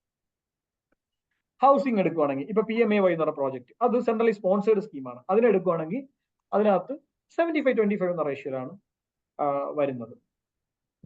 60-40 ആണെങ്കിലും നമ്മൾ അതിനകത്ത് കൂടുതൽ പൈസ സംസ്ഥാന സർക്കാർ വെക്കുന്നുണ്ട്. ഹൗസിങ്ങിനകത്ത് നമ്മൾ ലൈഫ് മിഷനുമായിട്ട് അതിനെ കൺവേർട്ട് ചെയ്തിട്ട് അതിനകത്ത് കേന്ദ്ര സർക്കാർ വെക്കുന്ന ഒരു 4 ലക്ഷം രൂപ വീടിന് കൊടുക്കുമ്പോഴേക്കും നമ്മൾ 1.5 ലക്ഷം രൂപ കേന്ദ്ര സർക്കാരിൽ നിന്ന് എടുക്കുകയും ബാക്കി മുഴുവനും സംസ്ഥാന സർക്കാരും ലോക്കൽ ബോഡിയും കൂടി ചേർന്ന് കൊണ്ടുവരികയും ചെയ്യും. അത്തരത്തിൽ വലിയൊരു പദ്ധതിയാണ് നമ്മുടെ ലൈഫിനെ കുറിച്ചൊക്കെ. നിങ്ങൾ സജീവമായിട്ട് ലൈഫ് എങ്ങനെ പ്രവർത്തിക്കുന്നു, ലൈഫ് എന്ന് പറഞ്ഞാൽ റൂറൽ അല്ല അർബനും കൂടിയാണ്. അപ്പൊ അർബൻ എങ്ങനെ കൺവേർജൻസ് പ്രോജക്റ്റുകളെന്ന് അതിനെ പറയുന്നത്. കേന്ദ്ര സർക്കാരിന്റെ പ്രോജക്റ്റുകളും സംസ്ഥാന സർക്കാരിന്റെ പ്രോജക്റ്റുകളും ലോക്കൽ ബോഡിയുടെ പ്രോജക്റ്റുകളോട് മെർജ് ചെയ്തുകൊണ്ട് ചെയ്യുന്നതിനാണ് കൺവേർജൻസ് പ്രോജക്റ്റുകൾ എന്ന് പറയുന്നത്. അതിനകത്ത് ഫണ്ട് എല്ലാവരും എടുക്കും. ഞാൻ ഉദാഹരണം കോട്ട് ചെയ്യാൻ പറ്റുന്നത് പ്രധാനമന്ത്രി ആവാസ് യോജന എന്ന് പറയുന്ന പ്രോജക്റ്റ് നമ്മൾ എവിടെ എങ്ങനെ നടപ്പിലാക്കുന്നു കേരളത്തിൽ. അതിനെ ലൈഫ് പദ്ധതിയായിട്ട് കൺവേർട്ട് ചെയ്തിട്ട് അതിന്റെ ടോട്ടൽ കോസ്റ്റിനെ ഡിവൈഡ് ചെയ്തെടുക്കുന്നു. അപ്പൊ 4 ലക്ഷം രൂപ കേന്ദ്ര സർക്കാർ തരുമ്പോൾ നമ്മൾ അതിന്റെ 1.5 ലക്ഷം രൂപ കേന്ദ്ര സർക്കാരിൽ നിന്ന് മേടിച്ചിട്ട് ബാക്കി പൈസ ഒരു 2 ലക്ഷം രൂപ ലോക്കൽ ബോഡി അതായത് മുനിസിപ്പാലിറ്റി, 50,000 രൂപ സംസ്ഥാന സർക്കാരും കൂടി കൊണ്ടുവരുന്നു അതിനകത്തേക്ക്. അങ്ങനെ അത്തരത്തിൽ നമ്മൾ അതിനെ കൺവേർജൻ പ്രോജക്റ്റ് ആയിട്ടാണ് ചെയ്യുന്നത്. അപ്പൊ അതൊക്കെ ബെസ്റ്റ് മോഡലാണ്, ഇന്ത്യയിലെ ബെസ്റ്റ് മോഡലാണ്. കാരണം ഇന്ത്യയിൽ ഏറ്റവും കൂടുതൽ ഹൗസിംഗിന് പൈസ കൊടുക്കുന്ന സ്റ്റേറ്റ് കേരളമാണ്.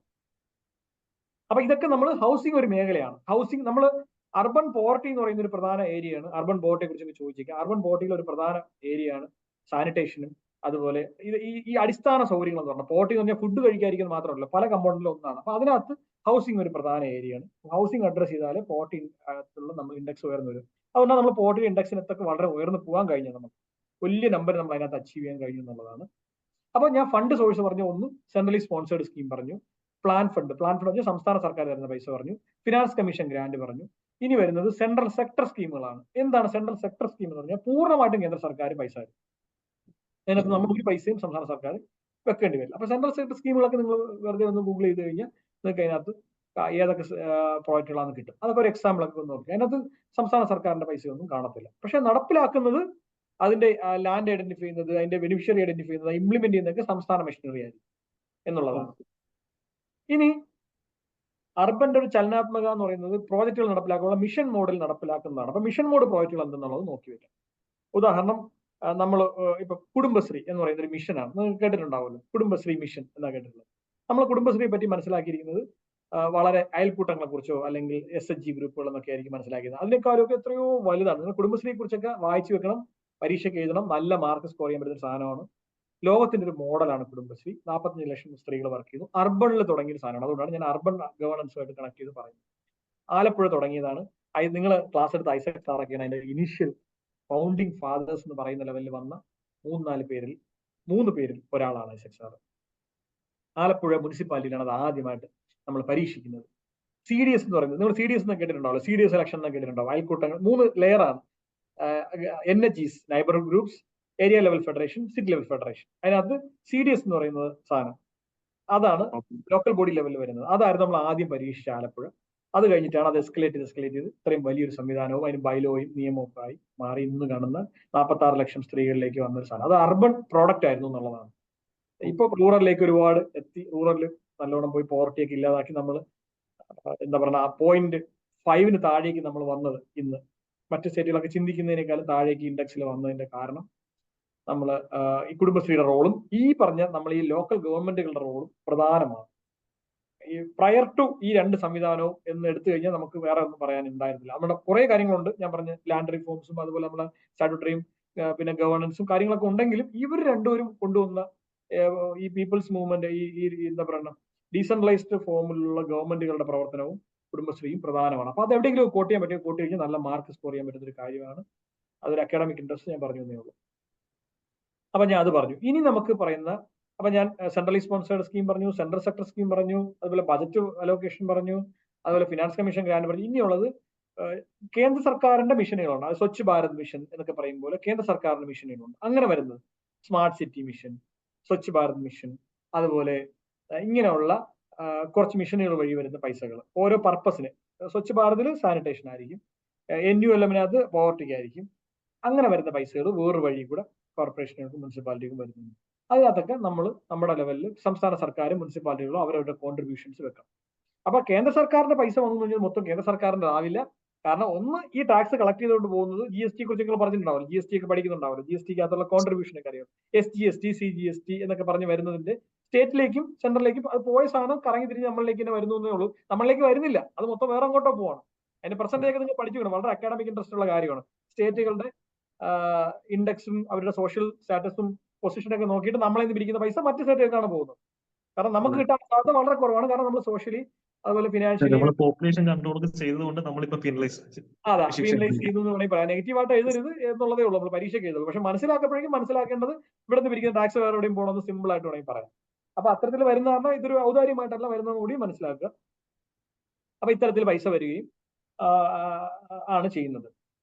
ഇനി അപ്പൊ ഫണ്ടിന്റെ കാര്യങ്ങൾ പറഞ്ഞു ഇത്തരത്തിൽ. ഇനിയാണ് നഗരങ്ങൾക്ക് ഫണ്ട് ഏറ്റവും വലിയ സോഴ്സ് എന്ന് പറയുന്നത് തനത് ഫണ്ടാണ്, ഓൺ ഫണ്ട് എന്നാണ് അതിനെ പറയുന്നത്. മുനിസിപ്പാലിറ്റികളുടെ ടാക്സ് വരുമാനം എന്നാണ് പറയുന്നത്.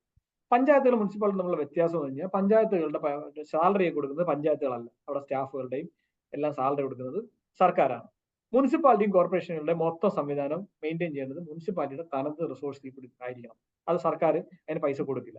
ഇപ്പൊ ഉദാഹരണം തിരുവനന്തപുരം കോർപ്പറേഷന് 2500 സ്റ്റാഫ് ഉണ്ട് ടോട്ടൽ. സാനിറ്റേഷൻ വർക്കേഴ്സും ഇവിടുത്തെ എഞ്ചിനീയേഴ്സും ഇവിടുത്തെ ഹെൽത്ത് സ്റ്റാഫുകളും ഡോക്ടേഴ്സും ഒക്കെ ആയിട്ട് ഒരു വലിയ സംവിധാനമുള്ളത്. അപ്പൊ ഇതിന്റെ സാലറി മുഴുവൻ കൊടുക്കേണ്ടത് നമ്മളാണ്. അപ്പൊ അതിന് നമ്മൾ വരുമാനം എന്നുള്ളതാണ്. അതാണ് ഓൺ സോഴ്സ് എന്ന് പറയുന്നത് ഫണ്ടുകൾ. അത് വരുന്നത് ടാക്സ് വരുമാനത്തിലൂടെയാണ്. അതിന് പ്രോപ്പർട്ടി ടാക്സ് എന്ന് പറയുന്നത് പ്രോപ്പർട്ടി എന്ന് വാങ്ങുന്ന ടാക്സ് അല്ല, ബിൽഡിംഗ് ടാക്സ് ആണ് ബേസിക്കലി. പക്ഷെ നമ്മളത് കാലങ്ങളായിട്ട് പറഞ്ഞു വരുന്നത് നിയമത്തിൽ എഴുതുന്നത് പ്രോപ്പർട്ടി ടാക്സ് എന്നാണ്. അത് ഒരു കെട്ടിടങ്ങൾ നിർമ്മിക്കുമ്പോൾ ആ കെട്ടിടത്തിന്റെ ടാക്സ് ആയിട്ടാണ് വരുന്നത്. ആ ടാക്സ് ആണ് പ്രധാന വരുമാനം. പിന്നെ പ്രൊഫഷണൽ ടാക്സ്, അത് കോൺസ്റ്റിറ്റ്യൂഷണൽ ടാക്സ് ആണ്. കോൺസ്റ്റിറ്റ്യൂഷന്റെ അകത്ത് പറയുന്ന ഒരു ടാക്സ് ആണ്. ഇൻകം ടാക്സ് എന്ന് പറയുന്നത് പോലെ കോൺസ്റ്റിറ്റ്യൂഷനകത്ത് പറയുന്ന മറ്റൊരു ടാക്സ് ആണ് പ്രൊഫഷണൽ ടാക്സ്. ഒരാള് ഒരു അർബൻ ലോക്കൽ ബോഡിയിൽ ജോലി ആ ഭാഗത്ത് എന്തെങ്കിലും ആക്ടിവിറ്റി ചെയ്യുകയാണെങ്കിൽ അല്ലെങ്കിൽ എന്തെങ്കിലും ഒരു വർക്ക് ചെയ്യുകയാണെങ്കിൽ അയാളെ നിശ്ചിത വരുമാനം ടാക്സ് ആയിട്ട് അതിന് ലോക്കൽ ബോഡിക്ക്, അർബൻ ലോക്കൽ ബോഡിക്ക് കൊടുക്കണം. റൂറലിലും ഉണ്ട്, അവർ കൊടുക്കണം. അതുകൂടാതെ ബിൽഡിംഗ് ടാക്സ് കൊടുക്കണം. പിന്നെ അവർക്കുള്ള ലൈസൻസ് ഫീസുകളുണ്ട്, അതുപോലെ ബിൽഡിങ്ങുകൾ കെട്ടുമ്പോഴേക്കുള്ള പെർമിറ്റ് ഫീസുകളുണ്ട്, ഫൈനുകളുണ്ട്. പിന്നെ അവർക്ക് ഒരുപാട് കെട്ടിടങ്ങളും വസ്തുക്കളും ഉണ്ടാകും, അത് ലീസിന് കൊടുക്കുന്ന പൈസയുണ്ട്. ഇങ്ങനെ വലിയൊരു വരുമാനമാണ് കോർപ്പറേഷനും മുനിസിപ്പാലിറ്റിക്കും കിട്ടുന്നത്. ഇപ്പൊ നമ്മുടെ പ്രോപ്പർട്ടി ടാക്സ് എന്ന് പറയുന്ന ഓരോ കമ്പോണന്റിൽ മാത്രം തിരുവനന്തപുരം കോർപ്പറേഷന്റെ വരുമാനം 100 കോടി രൂപയാണ് ബിൽഡിങ്ങുകളിൽ നിന്ന് വരുന്നത്. പക്ഷെ നമ്മുടെ ചെലവെന്ന് പറയുന്നത് 250 കോടി രൂപയാണ് ഇവിടെ ഒരു വർഷം. അപ്പൊ അതിനേക്കാളും നമ്മൾ വേറെ വരുമാനം വരുന്നുണ്ട്, അതിന് മുകളിൽ വരുമാനം വരുന്നുണ്ട്. എപ്പോഴും നമ്മൾ അതിനകത്തൊക്കെ പിന്നെ എക്സസ് ആയിട്ടുള്ള വരുമാനം നമ്മളിൽ കിട്ടാറുണ്ട്. ഇതൊക്കെയാണ് ഇതിന്റെ അതൊരു ഫിനാൻഷ്യൽ പൊസിഷനൊക്കെ. ഇനി അവരുടെ അധികാരങ്ങളെ കുറിച്ച് പറയുകയാണെങ്കിൽ ഒരുപാട് അധികാരമുണ്ട് അർബണിനകത്ത്. എനിക്ക് അത്ര കാര്യങ്ങൾ പറയേണ്ടതുണ്ടോ എന്നറിയില്ല, എന്നാലും ഞാൻ സൂചിപ്പിച്ചു പോവാം. ഞാനൊന്ന് ഇന്ററപ്റ്റ് ചെയ്തോട്ടെ സാർ. ഫിനാൻസിന്റെ സൈഡ് പറഞ്ഞോളാണ്. ഇപ്പൊ മുനിസിപ്പൽ ബോൺസ് പോലെയുള്ള ഫിനാൻഷ്യൽ ഇൻസ്ട്രുമെന്റ്സ് മറ്റ് സ്റ്റേറ്റ്സിൽ എക്സ്പെരിമെന്റ് ചെയ്യുന്നുണ്ട്. കേരളത്തിൽ അതിന്റെയൊക്കെ ഒരു സ്കോപ്പ് ഈ റിസോഴ്സ് മൊബിലൈസേഷന്റെ പെർസ്പെക്ടീവില്? അതെ. അപ്പോ ഈ മുനിസിപ്പൽ ബോണ്ട് എന്ന് പറയുന്നത് നമ്മൾ എങ്ങനെയാണോ സ്റ്റേറ്റ് ഡിബഞ്ചേഴ്സ് ഒക്കെ ഇറക്കി സ്റ്റേറ്റുകളും സെൻട്രൽ ഗവൺമെന്റും ഒക്കെ കടപ്പത്രങ്ങൾ എന്ന് പറയുള്ളൂ, കടപ്പത്രങ്ങൾ ഇഷ്യൂ ചെയ്യുന്നത് പോലെ തന്നെ മുനിസിപ്പാലിറ്റികൾ ഒരു ഗവൺമെന്റ് ആയ കാരണം അവർക്ക് ബോണ്ട് ഇഷ്യൂ ഉള്ള അധികാരം മുനിസിപ്പൽ ആക്ട് പ്രൊവൈഡ് ചെയ്യുന്നുണ്ട്. പ്രൊവൈഡഡ് അതിന് വേണ്ടിയിട്ട് നമ്മളിപ്പോൾ സെബി എന്ന് പറയുന്ന പോലെ അത്തരത്തിൽ ഒരു ബേസിക്കലി പ്രീ ക്വാളിഫിക്കേഷൻ ഉണ്ടാവണം. ഒരു നിശ്ചിത സ്റ്റാർ, ഒരു റാങ്കിങ് ഉണ്ടാവണം ഓരോ ലോക്കൽ ബോഡിക്ക്. ആ റാങ്കിങ് കിട്ടിയാൽ മാത്രമേ നമുക്ക് അത്തരത്തിൽ രജിസ്റ്റർ ചെയ്തിട്ട് ഡിബഞ്ചേഴ്സ് ഇത്തരത്തിലുള്ള മുനിസിപ്പൽ ബോണ്ട് ഇഷ്യൂ ഉള്ള അധികാരം പറ്റത്തുള്ളൂ. അപ്പൊ നമ്മളിപ്പോൾ തിരുവനന്തപുരം എടുക്കുകയാണെങ്കിൽ നമ്മൾ അത്തരത്തിൽ സ്റ്റാർ ഉള്ള കോർപ്പറേഷനാണ്. നമുക്ക് നമ്മുടെ വരുമാനം ഒക്കെ വെച്ചിട്ടാണ് അത് ഉണ്ടാക്കുന്നത്. അതായത് ഒരാളെ നിങ്ങളൊരു ബോണ്ട് ഇഷ്യൂ ചെയ്ത് കഴിഞ്ഞാൽ ആ ബോണ്ട് മെച്യൂർ ആകുമ്പോഴേക്കും അയാൾക്ക് തിരിച്ചു കൊടുക്കാനുള്ള കപ്പാസിറ്റി ഉണ്ടാവണം. ഒരു ബാങ്ക് എങ്ങനെയാണോ FD എടുക്കുന്നത് അതുപോലെയാണ്. FD എടുത്തു കഴിഞ്ഞാൽ അവൻ ആർക്കെങ്കിലും ഒരു പൂർ ആയിട്ടുള്ള ബാഡ് ആയിട്ടുള്ള ഡെപ്റ്റ് ആക്കി അത് എവിടെയെങ്കിലും കൊണ്ടുവന്ന് ലോൺ കൊടുത്തിട്ട് നശിപ്പിച്ച് കളഞ്ഞിട്ട് പിന്നീട് അയാൾ ഡെപ്പോസിറ്റ് തിരിച്ചു കൊടുക്കാൻ പറ്റാത്ത സാഹചര്യം ഉണ്ടാവാൻ പാടില്ല. അതുപോലെ തന്നെയാണ് ഇത്. നമ്മുടെ കപ്പാസിറ്റിയും ഫിനാൻഷ്യൽ പൊസിഷൻ മാനേജ്മെന്റ് സ്കില്ലും ഒക്കെ നോക്കിയ ശേഷമാണ് ഡിബഞ്ചേഴ്സ് ബോണ്ട് ഇഷ്യൂ ഉള്ള അധികാരം കിട്ടുന്നത്. അത്തരത്തിൽ ഒരു നിശ്ചയ സ്റ്റാറുള്ള മുനിസിപ്പൽ കോർപ്പറേഷനൊക്കെ ചെയ്യാൻ കഴിയും. നമ്മൾ കേരളത്തിൽ തിരുവനന്തപുരം കോർപ്പറേഷൻ അത്തരത്തിൽ സ്റ്റാറുള്ള കോർപ്പറേഷനിൽ ഒന്നാണ്. പക്ഷെ ബോണ്ട് ഇഷ്യൂ ആരും തന്നെ ചെയ്യുന്നില്ല കേരളത്തിൽ. അതിന്റെ ഒരു റീസൺ എന്ന് വെച്ച് കഴിഞ്ഞാൽ നമുക്ക് ഫണ്ട് സോഴ്സ് അത്രയ്ക്ക് ഉള്ളതുകൊണ്ടായിരിക്കാം.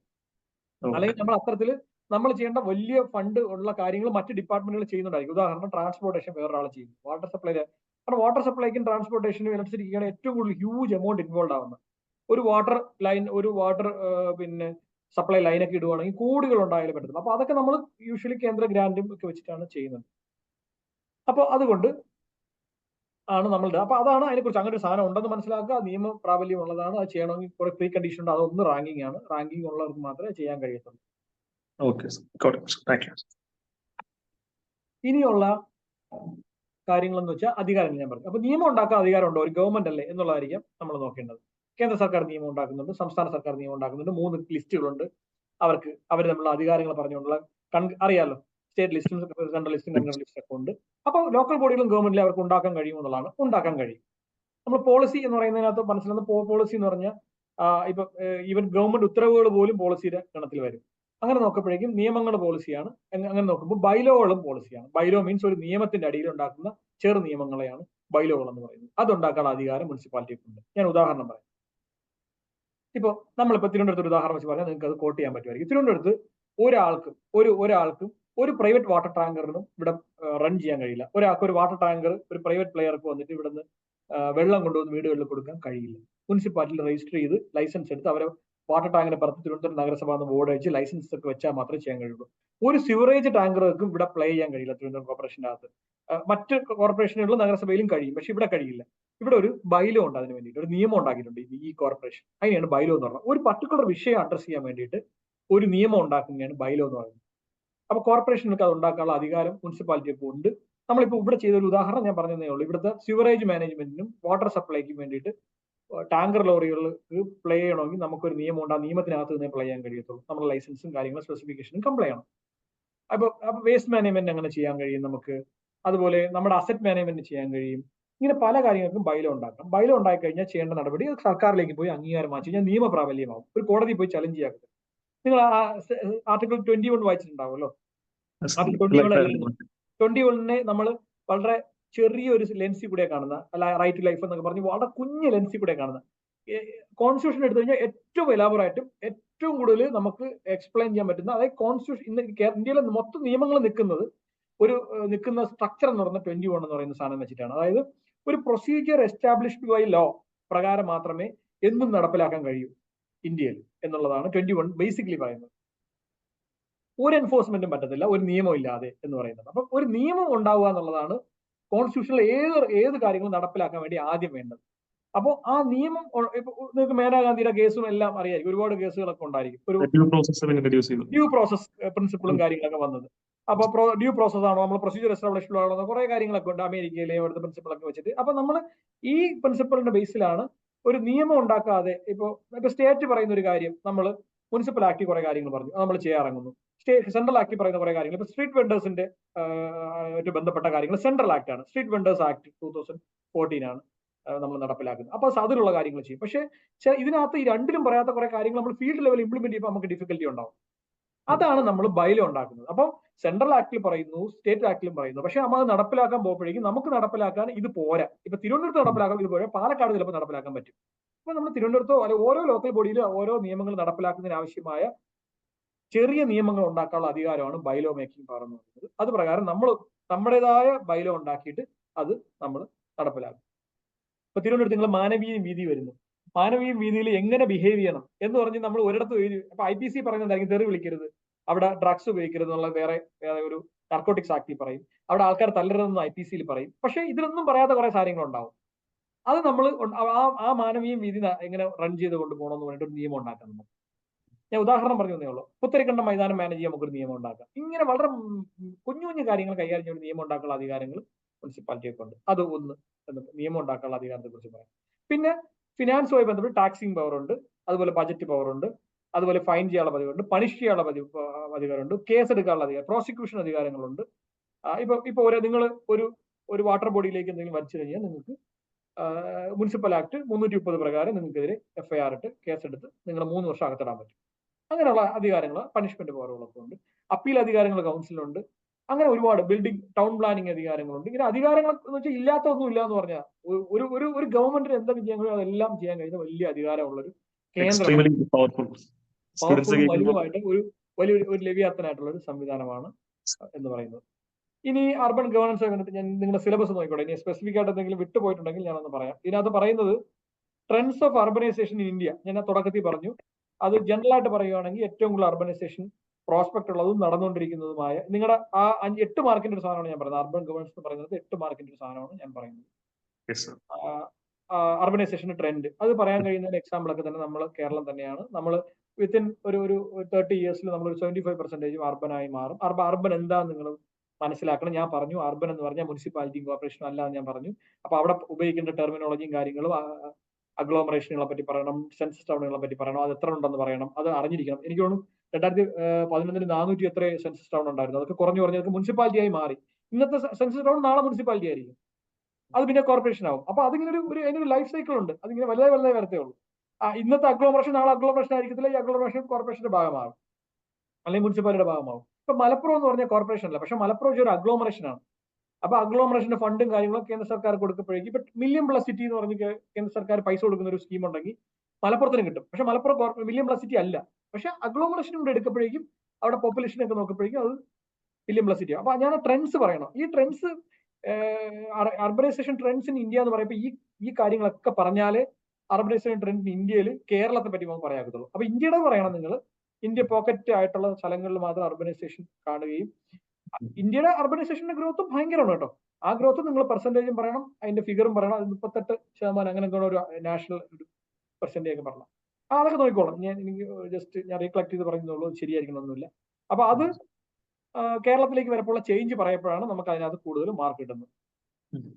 പിന്നെ പ്രിൻസിപ്പിൾസ് ഓഫ് അടുത്ത് പറഞ്ഞൊരു സാധനം ഇതിൽ കണ്ടത് principles of urban planning and management. അപ്പൊ അർബൻ പ്ലാനിങ് ആൻഡ് മാനേജ്മെന്റ് ആ ടോപ്പിക്കിലേക്ക് നമുക്ക് വരാം. അർബൻ പ്ലാനിങ് മാനേജ്മെന്റ് ഞാൻ പറഞ്ഞു ഇൻസ്റ്റിറ്റ്യൂഷൻ മെക്കാനിസം എങ്ങനെയാണ് ഫംഗ്ഷൻ ചെയ്യുന്നത് പറഞ്ഞു. ഇൻസ്റ്റിറ്റ്യൂഷൻ മെക്കാനിസം എന്താന്ന് പറഞ്ഞു, ആര് ടോപ്പിൽ വരും, അത് എന്താ ഓർഡർ, ഇലക്ടഡ് ബോഡി ഒരു സൈഡിൽ മേയറും കൗൺസിലേഴ്സും അല്ലെങ്കിൽ ചെയർമാനും കൗൺസിലേഴ്സും വരുന്ന ഒരു സംവിധാനവും സെക്രട്ടറിയും സ്റ്റാഫും വരുന്ന വേറൊരു എക്സിക്യൂട്ടീവ് സംവിധാനവും ഉണ്ട്.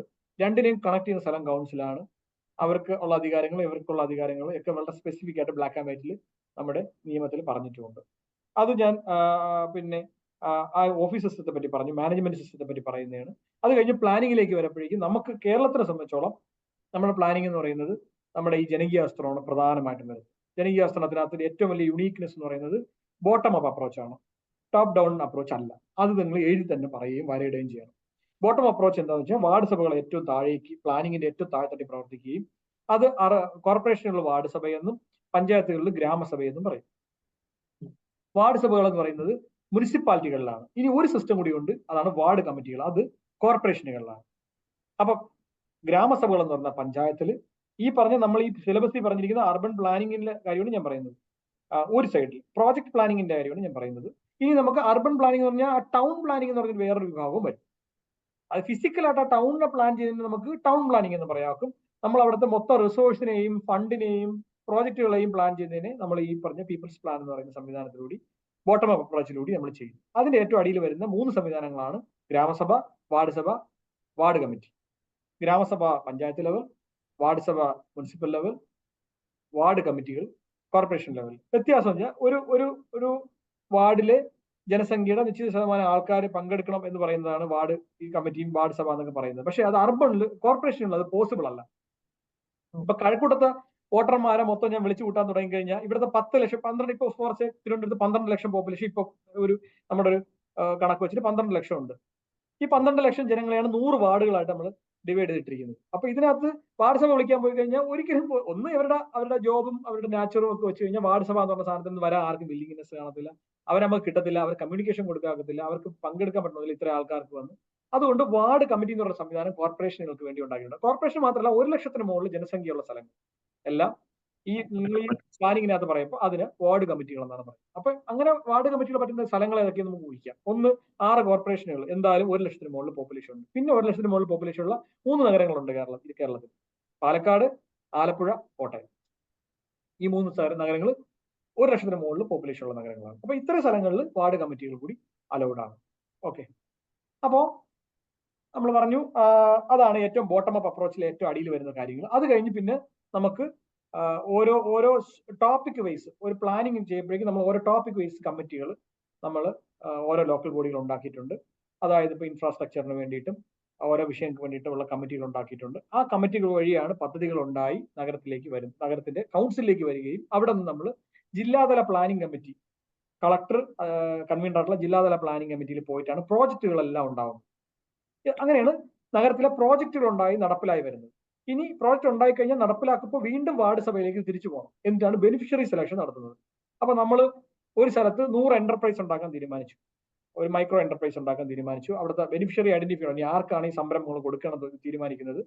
അപ്പൊ ആദ്യം നമ്മൾ വാർഡ് സഭയിൽ അല്ലെങ്കിൽ വാർഡ് കമ്മിറ്റിയിൽ നിന്ന് നമ്മൾ തീരുമാനിച്ചു, എന്റർപ്രൈസുകൾ ഉണ്ടാക്കാൻ തീരുമാനിച്ചു. അപ്പൊ അത് നേരെ മുനിസിപ്പാലിറ്റി വന്നു, തീരുമാനമായി DPC ജില്ലാതല കമ്മിറ്റിയിൽ, ഡിസ്ട്രിക്ട് പ്ലാനിംഗ് കമ്മിറ്റിയിൽ പോയി അംഗീകാരം കിട്ടിക്കഴിഞ്ഞാൽ ഇനി ഇത് ആർക്ക് കൊടുക്കണമെന്ന് തീരുമാനിക്കാൻ വേണ്ടി തിരിച്ച് ബോട്ടം പോയിട്ട് അവിടെ തീരുമാനിക്കും, ഇന്ന ആളാണ് ഏറ്റവും കൂടുതൽ വൾനറബിൾ. അതിന് കുറെ ക്രൈറ്റീരിയ ഉണ്ടാവും, അയാളുടെ പോവർട്ടി ലെവല്, അയാളുടെ ഫാമിലി ബാക്ക്ഗ്രൗണ്ട് ഒക്കെ നോക്കിയിട്ട് അവിടെ ജനങ്ങൾ തീരുമാനിക്കുന്നത് ആർക്ക് കൊടുക്കണം. അതാണ് വാർഡ് കമ്മിറ്റിയിൽ തീരുമാനമെടുത്ത് മെജോറിറ്റി കിട്ടുന്ന ആളിന്റെ തീരുമാനമെടുത്ത് തിരിച്ച് കമ്മിറ്റി തിരിച്ച് നഗരസഭ വന്നിട്ട് ഇംപ്ലിമെന്റിംഗ് ഓഫീസർക്ക് പോവുകയും അവർ നടപ്പിലാക്കുകയും ചെയ്യും. ഇങ്ങനെയാണ് പദ്ധതികൾ നടപ്പിലാക്കുന്നത്. അപ്പൊ പ്ലാനിങ്ങിന്റെ തുടക്കം മുതൽ ഒടുക്കം വരെയുള്ള കാര്യമാണ് ഞാൻ ഇങ്ങനെ ചുരുക്കി എന്ന് പറഞ്ഞു.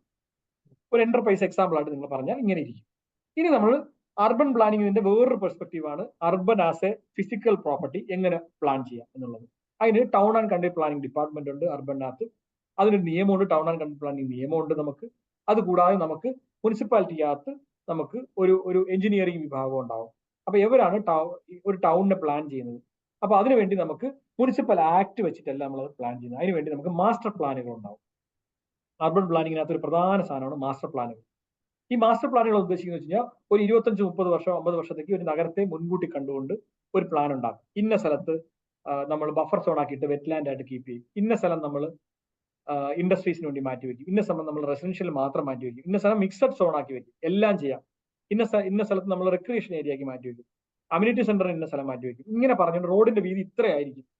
ഇങ്ങനെ പറഞ്ഞൊരു ഡോക്യുമെന്റ് ഉണ്ടായി കഴിഞ്ഞാൽ ഏതൊരു ബിൽഡിംഗ് റൂൾസ് ഉണ്ടെങ്കിലും ബിൽഡിംഗ് ആപ്ലിക്കേഷൻസോ കൺസ്ട്രക്ഷൻസോ വരുന്നുണ്ടെങ്കിൽ ഇതിന്റെ അടിസ്ഥാനമാക്കി മാത്രമേ അവിടെ കൈകാര്യം ചെയ്യാത്തുള്ളൂ. ഇതിനൊരു നമ്മൾ ഒരു അർബൻ പ്ലാനിങ്ങിന്റെ ഒരു ചെറിയ രൂപം എന്ന് പറയുന്നത് ഫിസിക്കൽ പ്രോപ്പർട്ടി എന്ന് ഞാൻ പറയുന്നത്. മറ്റേ റിസോഴ്സിനെ കുറിച്ച് ഞാൻ നേരത്തെ പറഞ്ഞു. ഫിസിക്കൽ ആയിട്ട് എടുക്കുമ്പോൾ ഇങ്ങനെ പറയും. ആ പ്ലാനിങ്ങിനകത്ത് ഈ മാസ്റ്റർ പ്ലാനുകളെ ബേസ് ചെയ്താണ് നഗരങ്ങളിൽ ഒരു 60% പേരും പ്രവർത്തിക്കുന്നത്. ബാക്കി സ്ഥലങ്ങളിൽ മാസ്റ്റർ പ്ലാനുകൾ ഉണ്ടാവണമെന്നില്ല. ഈ തിരുവനന്തപുരത്തൊക്കെ വളരെ മുന്നേ നമുക്ക് മാസ്റ്റർ പ്ലാനുകളുണ്ട്. ഓക്കെ, അപ്പൊ നമ്മൾ അർബൻ പ്ലാനിങ്ങിനെ കുറിച്ച് പറഞ്ഞു. ഇനി ഞാൻ പൊതുവെ ഒന്ന് പറഞ്ഞു, ഇത് ഒരുപാട് പറയാനുണ്ട്. ഇനി അതിനകത്ത് എമർജിങ് ഇഷ്യൂസ് എന്തെന്ന് ചോദിക്കുന്നുണ്ട്. Emerging issues in urban development in India and Kerala. Emerging ഇഷ്യൂസിനകത്ത് നമുക്ക് പറയാൻ പറ്റുന്ന കുറച്ച് കാര്യങ്ങൾ. ഒന്ന്, നമ്മൾ ഇപ്പൊ പോവർട്ടി എടുക്കാം. പോവർട്ടി അർബന്റെ ഒരു പ്രത്യേക പ്രോഡക്റ്റ് ആണ്. അർബനൈസ് ആവുമ്പോഴേക്കും പോവർട്ടിക്ക് സാധ്യത കൂടുതലാണ്. പോവർട്ടിയുടെ റേഷ്യോ, ഇപ്പൊ നമ്മൾ പോവർട്ടി റേഷ്യോ എന്നുള്ള പോവർട്ടിയുടെ സ്വഭാവം മാറും പെട്ടെന്ന്. റൂറലിലെ പോവർട്ടി, ഇപ്പൊ ഉദാഹരണം പോവർട്ടി കേരളത്തിലേക്ക് എടുക്കുമ്പോൾ ഇന്റർനെറ്റ് ഇല്ലാത്തേക്കാണ് കേരളത്തിലെ പോവർട്ടി എന്ന് പറയുന്നത്. അങ്ങനെ നമുക്ക് ഡിഫൈൻ ചെയ്യേണ്ടി വരും. കാരണം നമ്മളെ നിലവാരമൊക്കെ അങ്ങ് മാറി. കേരളത്തിൽ എനിക്ക് 2 വീലർ ഇല്ല, എനിക്ക് മൊബൈൽ ഫോൺ ഇല്ല, എനിക്ക് ഇന്റർനെറ്റ് ആക്സസ് ഇല്ല, ഞാൻ പോവർട്ടിയിൽ വന്നു. അത്തരത്തിൽ പോവർട്ടിയുടെ ഇൻഡെക്സും കാര്യങ്ങളും മാറും. പക്ഷെ നമ്മൾ ഇപ്പൊ UNDP-യിലെ ഒരു കോമൺ മാനദണ്ഡങ്ങൾ വെച്ചിട്ടാണ് യൂഷ്വലി നമ്മളെല്ലാം കാൽക്കുലേറ്റ് എടുക്കുന്നത്. അപ്പൊ സ്ഥലം മാറുന്നതനുസരിച്ച് ഇപ്പൊ US-ലെ പോവർട്ടി രീതി ആയിരിക്കത്തില്ല ഇന്ത്യയിലെ പോവർട്ടി രീതി. ഇവിടെ ഒരു നേരം ഭക്ഷണം കഴിക്കലും കാര്യങ്ങളും ഒക്കെ ആയിരിക്കും നമുക്ക് ഇവിടെ ഒരു മാനദണ്ഡം പറയുന്നത്. പക്ഷെ ഓരോ സ്ഥലത്തും അത് മാറി മാറി വരും. അപ്പോൾ അതിനകത്ത് അർബൻ ചലഞ്ചസിനകത്ത് നമുക്ക് ആദ്യം പറയാൻ പറ്റുന്ന ഒന്ന് പോവർട്ടിയാണ്. പോവർട്ടിയിൽ ഇൻഫ്രാസ്ട്രക്ചറും എല്ലാം വരും. അതായത് സാനിറ്റേഷനും ഇല്ലായ്മയും പിന്നെ വേസ്റ്റ് മാനേജ്മെന്റും അതുപോലെ പിന്നെ വാട്ടർ സപ്ലൈ, വെള്ളം ഇല്ലാത്തതും ഭക്ഷണം ഇല്ലാത്തതും വീടില്ലാത്തതും എല്ലാം വരും. അപ്പൊ അതൊരു ചലഞ്ചായിട്ട് നമുക്ക് പറയാൻ പറ്റും അർബൻ ഡെവലപ്മെന്റിനകത്ത്. അതുപോലെ എമർജിംഗ് എന്താ പറയുക ഇഷ്യൂസ് എന്ന ലെവലിൽ പറയാൻ പറ്റുന്ന ഒരു കാര്യമാണ്. പിന്നെ ഇൻഫ്രാസ്ട്രക്ചർ ആണ്, ലാൻഡിന്റെ സ്കേഴ്സിറ്റിയാണ്. കേരളം പറയുമ്പോഴേക്കും ലാൻഡിന്റെ സ്കേഴ്സിറ്റി എമർജിംഗ് ഇഷ്യൂ ആണ് ഇനി അർബൻ ഡെവലപ്മെന്റ്. അത് നമുക്ക് പോപ്പുലേഷൻ ഭയങ്കര ഡെൻസിറ്റി കൂടിയത് കാരണം നമുക്ക് പലപ്പോഴും നമ്മൾ റോഡുകളുടെ ആവശ്യമായ റോഡുകൾ ഉണ്ടാക്കാനോ അല്ലെ ഒരു വീതി റോഡില്ലായ്മയില്ല, റോഡിന്റെ ഡെൻസിറ്റി ഏറ്റവും കൂടുതലാണ് നമ്മൾ. പക്ഷെ നമുക്ക് ആ റോഡിന് ആവശ്യമായ സ്പീഡിൽ പോകുന്നതിനോ അല്ലെങ്കിൽ പാർക്കിംഗ് സൗകര്യം കൊടുത്ത് ബാക്കി വണ്ടികൾ അതേ പാരലായിട്ട് പോകുന്നതിനോ ഒരുപാട് വൺ വേ ഉണ്ടാക്കാൻ കഴിയാത്തതിനോ ഒക്കെ ഉള്ള ഒരുപാട് വിഷയങ്ങൾ ഉണ്ട്. അപ്പൊ അത് ഒരു ഇൻഫ്രാസ്ട്രക്ചറിന് ഡെവലപ്മെന്റിന് ആവശ്യമായ ലാൻഡ് ഇല്ലാത്തൊരു ഇഷ്യൂ ആണ്. പിന്നെ വേസ്റ്റ് മാനേജ്മെന്റും സാനിറ്റേഷനും നമ്മുടെ ഒരു പ്രധാന കൺസേൺ ആണ്. നമ്മുടെ ബിഹേവിയർ ആയിട്ടുള്ള സോഷ്യൽ ആയിട്ടുള്ള പല ഇഷ്യൂസും അതിനകത്തുണ്ട്.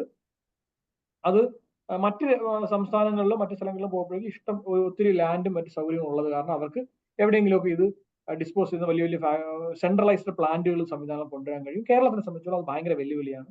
വളരെ ലിമിറ്റഡ് ആയിട്ടുള്ള ലാൻഡ് റിസോഴ്സേ ഉള്ളൂ. അപ്പൊ നമ്മൾ ഡീസെൻട്രലൈസ്ഡ് മോഡാണ് കേരളത്തിൽ കൊണ്ടുവരുന്നത്. അത് നിയമം പ്രാബല്യം ഉണ്ട് താനും. നമ്മളൊരു നിയമം ഉണ്ടാക്കി, അതായത് മുനിസിപ്പൽ ആക്ടിനകത്ത് ഒരു പ്രൊവിഷൻ കൊണ്ടുവന്നിട്ട് ഡീസെൻട്രലൈസ്ഡ് വേസ്റ്റ് മാനേജ്മെന്റ് ആണ് നമ്മൾ പ്രൊമോട്ട് ചെയ്യുന്നത്. പക്ഷേ പാരലായിട്ട് നമ്മൾ പല മോഡലുകളും സെൻട്രലൈസ്ഡ് മോഡലുകളും ശ്രമിക്കും. ബ്രഹ്മപുരമൊക്കെ അങ്ങനത്തെ ഒരു മോഡലാണ്. പക്ഷെ അത് എത്രമാത്രം ഫെയിൽ ആയി പോയെന്നൊക്കെ നമ്മൾ കണ്ടതാണ്. അപ്പൊ പക്ഷെ നമ്മൾ കുഞ്ഞു കുഞ്ഞു മോഡലുകളൊക്കെ തിരുവനന്തപുരത്ത് ഒരു പ്ലാന്റേ ഇല്ല. തിരുവനന്തപുരത്ത് നിങ്ങൾ മെയിൻ റോഡൊക്കെ പോകുമ്പോൾ നിങ്ങൾ വേസ്റ്റ് ഒന്നും ഇവിടെ കിടക്കുന്നതും കാണാറില്ല. ഇതൊക്കെ ആവിയായി പോകുന്നു എന്നുള്ളതല്ലല്ലോ. അപ്പൊ അതൊന്നും നമ്മൾ മാജിക് ഒന്നും കാണിക്കില്ല. അതിനൊക്കെ നമ്മൾ ഡീസെൻട്രലൈസ് സിസ്റ്റം ഉപയോഗിച്ചുകൊണ്ടാണ് അതൊക്കെ ഇപ്പം ട്രീറ്റ് ചെയ്ത്. തോമസ് ഐസക് സാറും അദ്ദേഹം എക്സ്പെരിമെന്റ് ചെയ്ത് പോസിറ്റീവായിട്ട് പറഞ്ഞത് മൊബൈൽ ആയിട്ടുള്ള വേസ്റ്റ് ഡിസ്പോസിബിൾ യൂണിറ്റ്സ് തിരുവനന്തപുരത്ത് എക്സ്പെരിമെന്റ് ചെയ്തൊരു കഥ അദ്ദേഹം കഴിഞ്ഞ ക്ലാസ് പറഞ്ഞിരുന്നു. ഭയങ്കര എഫക്റ്റീവ് ആയിട്ട്.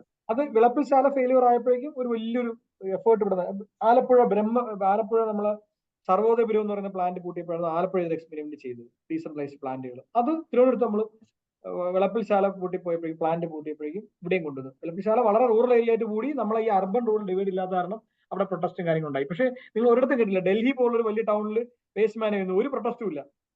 ബോംബെ പോലുള്ള ടൗൺ മാനേജ് ചെയ്യുന്ന ഒരു സെൻട്രലൈസ്ഡ് പ്ലാന്റാണ് ഒരു പ്രൊട്ടസ്റ്റും ഇല്ല. കാരണം ഒന്ന് മനുഷ്യരുടെ കാഴ്ചപ്പാടിന്റെ പ്രശ്നമുണ്ട്. എന്റെ വീടിന്റെ അടുത്ത് സ്മെൽ ഉണ്ടായാൽ ഞാൻ സഹിക്കില്ല. നമ്മളൊരു സോഷ്യൽ ചേഞ്ച് ഉണ്ടായതിന്റെയും കൂടെ ഒരു പല കാരണങ്ങളാണ്.